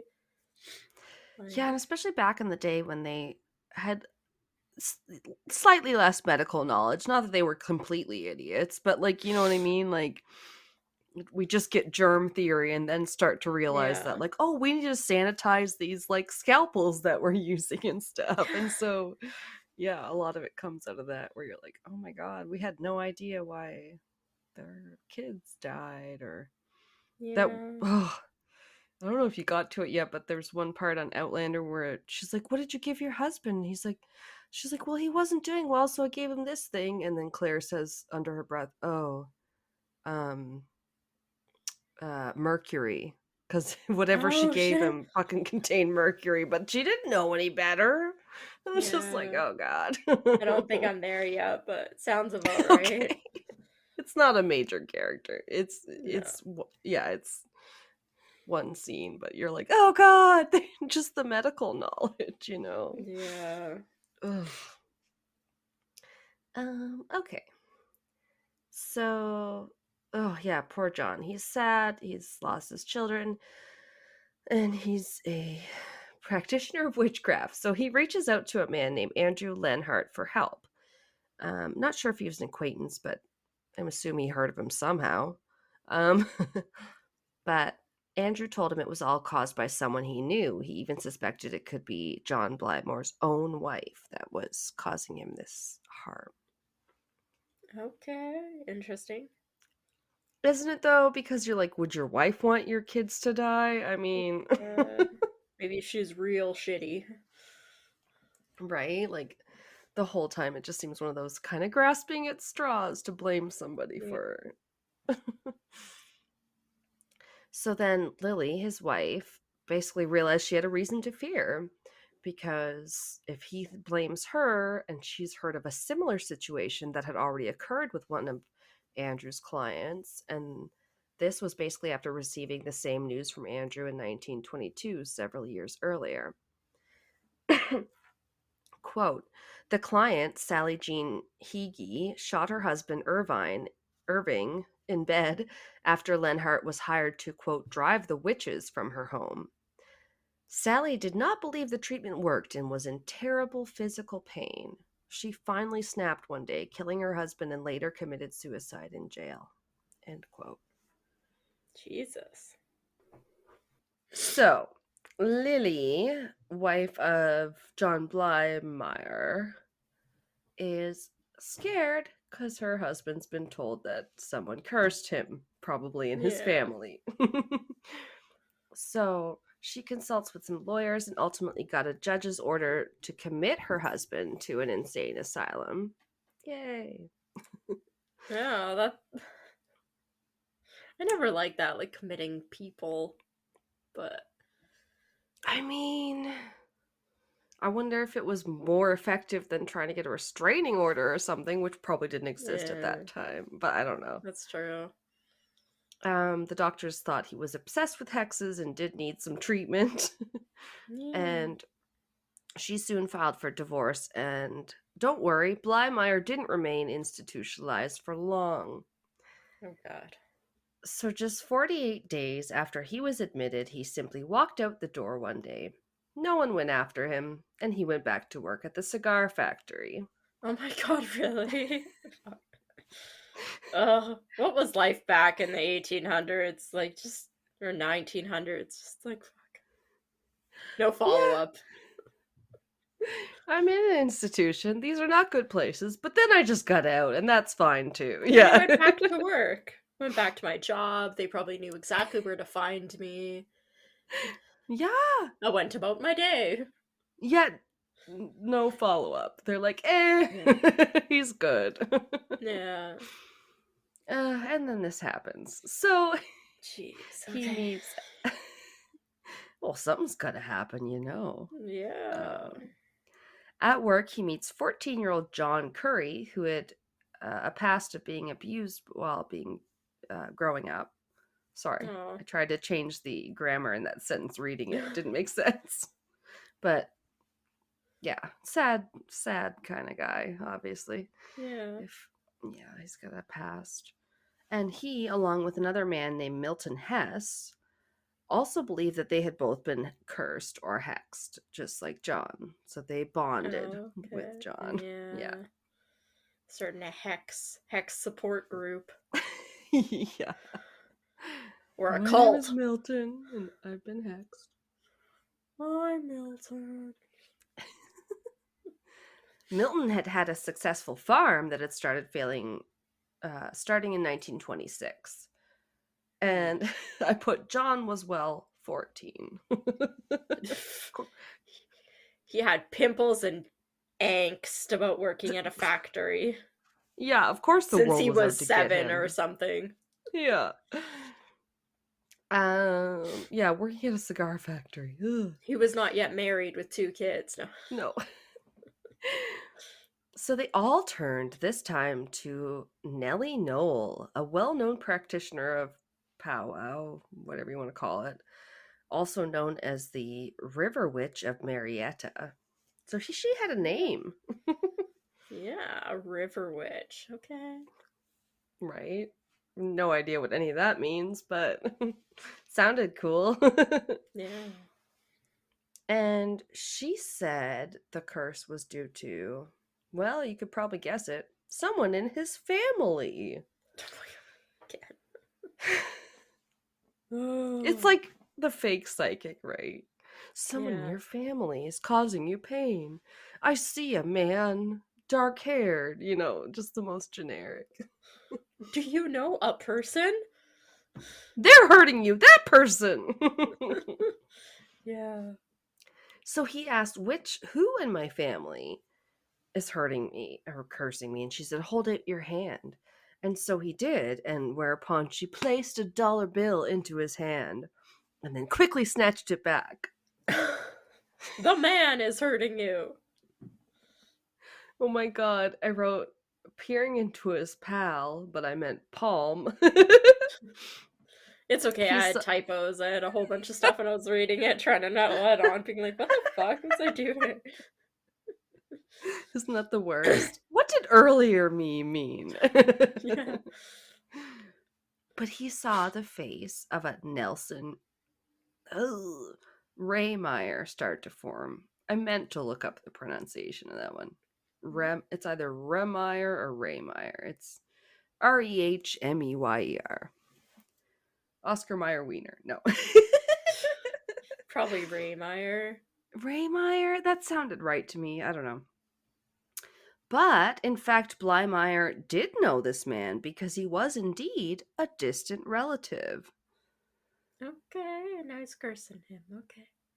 Yeah, I'm like, is this just like you seeing Jesus in your Jesus toast. potato chip? In my avocado toast. Yeah, It's yeah, yeah. Jesus. Because now you're looking for a member of your family because you said it was your family, just like the last person did. I mean, Hey, at least this time it's not his wife. no, that's true. You can stop harassing her. Yeah, I think she's at least away from Yeah, him that's good. now. Good for her. But he was still confused because he was a relative, albeit a distant relative. But he had been taken to Nelson as a child to be cured of a persistent illness. So he was very much unsure why Nelson Rehmeyer would want to cause him any harm. Okay. Yeah. But Nellie insisted and added in the kicker that he had caused the curses of his prison pals, John Curry and Milton Hess, as well. Oh boy. Cursed by proxy. Oh Like, yeah, how it's else just are they cursed? convenient. How He does he know cursed them them too? too. Yeah, how Yeah. does he know them too? Right? No idea. He does not. Okay. She told them that they must take Raymeyer's copy of the grimoire, the Oh, spell God. book, The Long Lost Friend. I talked about that, right? Yeah. Okay, good. Sorry, ADD. And to also get a lock of his hair and bury them both 6 feet under to break the spell. That's what's gonna do it. Okay, sounds simple enough. It does kind of. So on November 26, 1928, John Curry and his friend John Blymeyer are driven by Milton Hess's son. Oh, I thought I put it in. Clayton. I think this was the son, Clayton, to the area where Rehmeyer lived. Mm, So they get there and they start talking to him about the folk magic that they both are a part of. And yeah. so I guess he's not really suspicious, but once it gets late, Nelson offers to put them up for the night if they don't want to all drive home. So they accept and spend Nice the of him. nights. Okay. What's that? I said that's nice of him, but I know. feel People bad were because they're hospitable. in the middle of the night. They're gonna be like, "I'm gonna steal a part of your You're right. I know. Nobody's died yet, guys. Who hair." knows Yeah, what's what's going to going happen? on? I need some more butter. Shut up and give me murder. No. Yeah, they spend the night searching for his copy of this grimoire, the spell book, with no luck. And they decide they were going to have to return later with some backup. Oh my And God. Great. also, what? They're Sorry. just gonna Oh, return to look for a yeah. book, but with backup, and the backup's probably gonna be violent, and then he's gonna die. I wasn't sure if you said great or wait, and I was like, wait, Oh what? no. Okay. Um, yeah, they spend the night searching for the grimoire with no luck. They're gonna return later, and Blymeyer later recalled how Nelson Rehmeyer looked much bigger and meaner than he remembered. You know, because he met him as a child. Fuck. He grew up into a man. Oh my god. He should look pretty big. You were a kid. He should have looked big when you were a kid. Anyway. Yeah. Wow. Um, and so soon after, their friend Milton Hess, who's was one of the guys he met in prison, so was kind of involved in this and had his son drive them to the first meeting. Yeah. Now, him and his wife offered their other son, Wilbert, to help Milton, or to help the two Johns, John Blymeyer and John Curry, subdue this Nelson Rehmeyer. God. Okay. Because they're like, we need two people at least. Or someone who's not 14. Yeah. Because Forgot he's about that. tiny. Yeah. I got confused because I was reading it and I was like, wait, did he come the first time? But yeah, I guess they took the 14-year-old the first time and was like, yeah, probably we don't have enough to subdue this big Jeez. guy. So stupid. Yeah. And although Blymeyer had never said right out that he meant to kill Nelson, it's hard to say what the rest of them thought might occur. Um, Yeah. we're gonna go steal his book and his hair. And if we have to have three people to put him down, I guess we will. Like, come on. I don't know. You know it's gonna be dangerous. Um, and after they killed him, they drizzled him with kerosene and lit it on fire. Jesus. Wow. Right. However, it didn't burn the whole house down as they had kind of hoped it would after burning the body. And even more sad, some people speculated that what if he wasn't even dead before they left, after they had Yeah. strangled him and then tried to light him on fire? Like perhaps he had just been unconscious and not dead at the time, so maybe he was awake, they thought, when it went up in flames. It's like, ugh, Yeah, that's it's awful. terrible. That's like Yeah. between like burning alive and drowning. I can't think of any worse way to die. Oh my god. I Like, just posted about our Patreon where I was like, and one story was about someone almost getting cooked alive. And then one of our friends there commented, like, I have always been terrified of being burned alive. And she's like, I don't know why. And I'm like, probably because it's like terrifying. It's like being buried alive. It's, it doesn't yeah. have to be rational. Yeah. It's probably like, well, it's a pretty common thing, like house fires and fires like that having to Right. escape, like whatever, are fairly common. So it is like a That's true. realistic thing to be afraid of. That's true. Much more Like, so probably than being buried alive. If we have to yeah, split hairs. Yeah. yeah, or like plane crash or something like that. Like, it's a, yeah, it can be a Yeah. pretty realistic way to go. Yeah. True. Ugh. True. However, either way, 2 days later, he was discovered by his neighbor. So they found his body, and police quickly discovered that the three men had stopped by Nelson's ex's house, whose name was Alice Rehmeyer, to get directions to Nelson's. I Nice. kind of left that out a little in the beginning part, but Uh, yeah. Way to that go. yeah, that was Nobody that will first ever night know. they went there. Yeah, they couldn't Oh, quite okay. find it. Yeah. So they were arrested and brought to trial, which totally excited the press and started the shitstorm of basically that decade's like satanic panic. Oh, The okay, nation yeah. was shocked. Yeah. They're like, hex murders. And in fact, during the trial, the York County coroner L.V. Zack claimed that 5 kids in the previous 2 years had died due to folk remedies from this very type of witchcraft. So, Okay. so he said, but then he had to admit that no formal investigations ever been ordered or done. So, I mean, kids, they've proven it. Like, kids died a lot back then and they didn't know what a lot of yeah. diseases were. Like, Oh yeah, this like that was, he just said that and didn't really have any proof. yeah. And I mean, even now, like, a lot of holistic remedies just aren't strong enough for some illnesses. So, yeah, like, you Yeah, that could can be a say, big thing. like, Yeah. whatever remedy you tried to use killed the person, or you could say the illness, like, likely did probably too.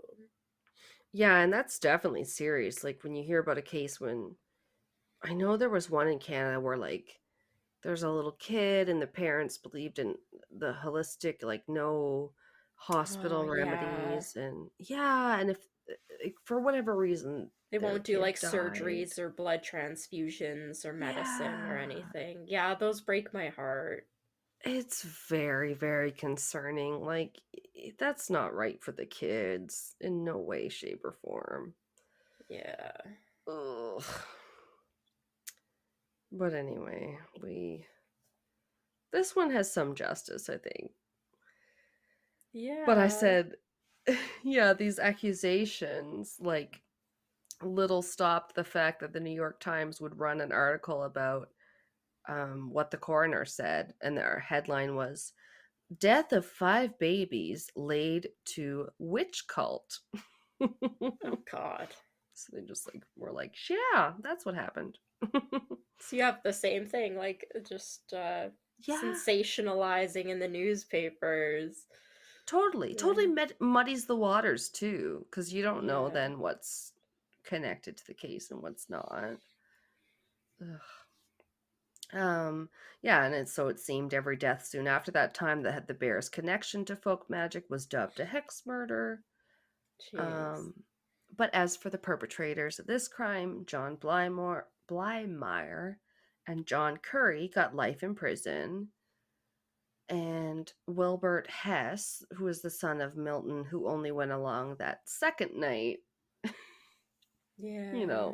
the first night the one son drove them, and the second night it was this other son Wrong of place, this wrong guy. time. Shit. Right? I'm cursed, but I'll just send out my 2 sons to take the fall. Yeah. But he only got 10 years, probably because he was younger and only went on the second night. Yeah. Um, they all eventually got out, like at least a bit early on good behavior. So I'm not sure exactly when, but I did hear something the other day that said federal life cases, like you might at least have to serve 85% or something. I was like, oh, that's interesting. I don't know if that's true, but Yeah. I think it is a certain percentage. Like, yeah, you would think. yeah, life in prison is very rarely like actually life in prison. And it's obviously we have it different in Canada here too, but yeah, I Mm-hmm. don't know. So that young one there that was convicted, John Curry, he went on to serve in World War II and became a popular artist. And also, the house today that they tried to burn down, the Hex House, is still Yeah. standing. Okay. Yeah. So it's open. Like, I think they said that the family of Rehmeyer donated it to be a museum or something. Hmm. So you can like go there and check it out and learn more about what happened. And I did put pictures. I almost forgot to Yeah. tell you too, but there's a picture of the little house is kind of cute. Yeah, I It's forgot kind of about the like, pictures. Hold on. yeah, I want to say like it's almost like it was built on a bit of a hill because it kind of looks like some of it's almost on like a little bit of stilts ish. I don't know. It's kind of cute. Oh yeah. And there's some old timey pictures of the guys. Yes, wow, very old-timey. Yeah, yeah. It's so long ago. But yeah, you could still go there today because they weren't able to burn the house down. It still stands. Yeah, when you said, like, the neighbor found his body 2 days later, I was like, "Well, that wasn't very successful," because 'cause I'm pretty sure somebody would want, like, go into a half burned out house, like, if it was your neighbor's house, like, immediately. Yeah, I'm and like, it couldn't have been very like effective at burning it down if he, like, didn't answer it no, for 2 and days. that's not what they were told to do. They were told to get lock of his hair and blah blah blah. Yeah. And it's funny you should say that because, it's ironic. People, or John Blymeyer thought, oh, as soon as I killed him, it broke the curse. But other people thought, well, the house was still standing, and that's more of an indication that you can't break his curse or his powers. Oh. um, Interesting. yeah. And that's about it. I guess it did inspire a book series called Dark Hollow by a Brian Keene and a 2015 documentary by filmmaker Shane Free called Hex Hollow: Witchcraft and Murder in Pennsylvania. Um and that's like the end of that case. The one really good article I read that I got a lot of details from, which was Hauntings Inc., a hauntingsinc.com article. I don't know, it was good. No But idea. yeah. it it said that, yeah, like I said, a lot of murders were pegged as magical related after that, but really the last one that was truly a hex murder after this craze was the death of a woman named Susan Mummy, Mummey. Mummy. Okay. Mama. She was 63. She was unfortunately shot to death by a shotgun blast that tore through her living room window. Wow. Very sad. And she'd been standing next to her daughter at the time. And what happened was they were helping out a boarder, a man named Jacob Rowe, who had been staying with them, had injured his foot. And had a quote: "The oil lamp that her daughter was holding shattered as the shot tore through the window. Mummy was killed and the other two took cover, not knowing if more shots would follow. They waited all night in fear, thinking that an assassin was lurking outside. Finally, as morning approached, Rice decided to make the 2.5 mile trip to Ringtown to report the crime. Initially, the police thought the murder was the result of some backwoods feud that turned violent. But soon, the case took a bizarre turn when Albert Shinsky, 24, confessed to the killing. He claimed that the killing had been self-defense and that Mummy had placed a hex on him 7 years earlier when he was working in a field across from the Mummy farm."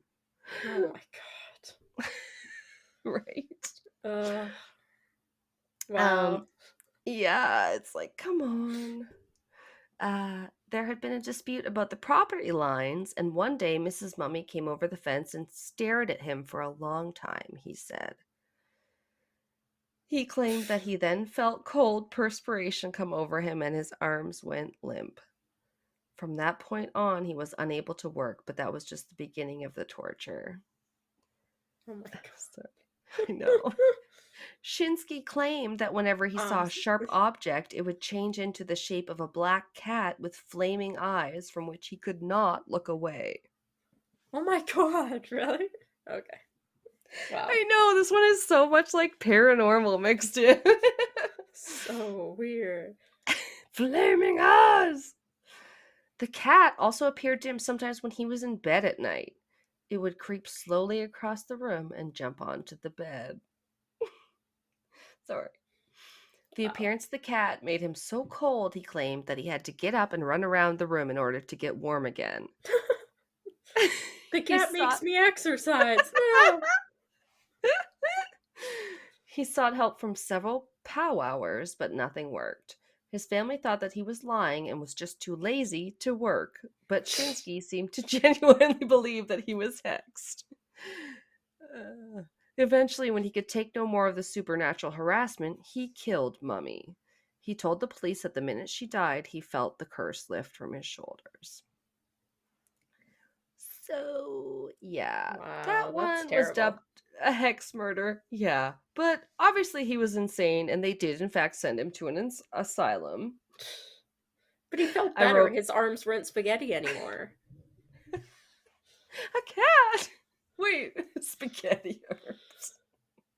I love it. But I also wrote that hopefully it wasn't the same asylum as Blymeyer was in. Yeah, just And the meeting of the hexed people.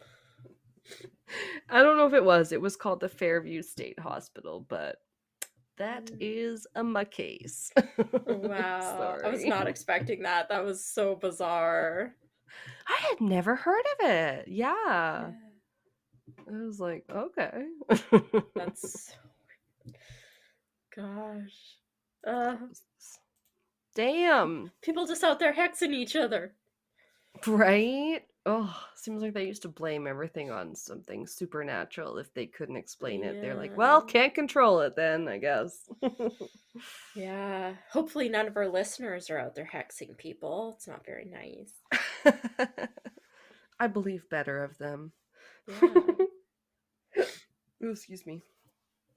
Hopefully nobody hexed me with these dry lips where I like ripped a piece of skin off like last night. Like I went to the bathroom. It was like the middle of the night, and then I was like, ugh, lip crusties in the corner of my lip. But then I thought I was just getting rid of those, and then like I ripped a piece of like skin off. It's just been like Jeez. all like swollen all day and stuff from where I ripped it. Oh, I'm that's like, the oh great. worst feeling. Oh, Yeah. I was at work and yeah. I would like smile too hard and I was like, ow. Yeah, Such a especially when it's baby. like in the corner. It's It's almost like right in the corner, yeah. when you get the Joker and you get like the cracks right in the corner of your lips and then you're like, I Yes, feel like the that's Joker. yes. I Oh, had that's what you said. I thought you said the yeah. choker. But yes, that's No, what the Pat said. Joker. Ah! Because I started to complain to him and he was like, oh yeah, I know. I get it in the corner of my mouth. And it was the morning and I was cranky and I just looked at him. I was like, in my eyes, I was like, you're going to compare your pain to mine. Just listen. And then he just shut up and he was like, that sucks. And I was like, yeah. I had Anyway. one time, I don't know what caused it. It was the weirdest thing. They literally kept it stayed like that for a couple weeks. Every time I would Ugh, almost feel it would like re-crack. Oh, it just would yeah. not go away. I can't remember what it was. It was so weird. It's hard But because your lips, you just move them so often. So if you get a crack or something, it yeah, just keeps opening. and Yeah. it hurts eating anything salty, what have you. Oh, the worst. It Oh, hurts so totally. bad.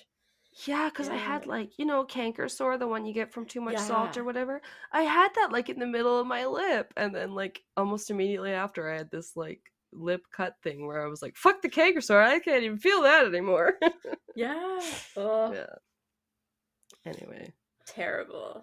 Well, thanks first for world listening. problems. I hope you enjoyed my birthday episode as much as I did. Yes, happy Yay. birthday. Thank I'm sure you. I'll remember to say it when I'm actually over there. But yes, happy birthday. You're the Yes. best co-host. The best Thank fan. you. Right back at you. Even if you're not blonde and ponytailed. Just I kidding. mean, my hair just got long enough to put in a ponytail again. The front kind of falls out. My front That's right. bangs that aren't really bangs. I don't know. It's She's it's getting bubbly. better. She just might not be blonde, but she's bubbly. Yeah. And if you catch her not in customer service where she has to fake smile a billion times a day All or day. talking to Alanna, she has resting bitch face. Oh my god. See me when I'm in my car with, road Yes. rage. I'm a different person. The fuck are Uh, you doing, you fucking idiot? yeah. Yeah. And also next week we're talking about creepy twins. So tune Yeah. back in. There's keeping it creepy. Hell yeah.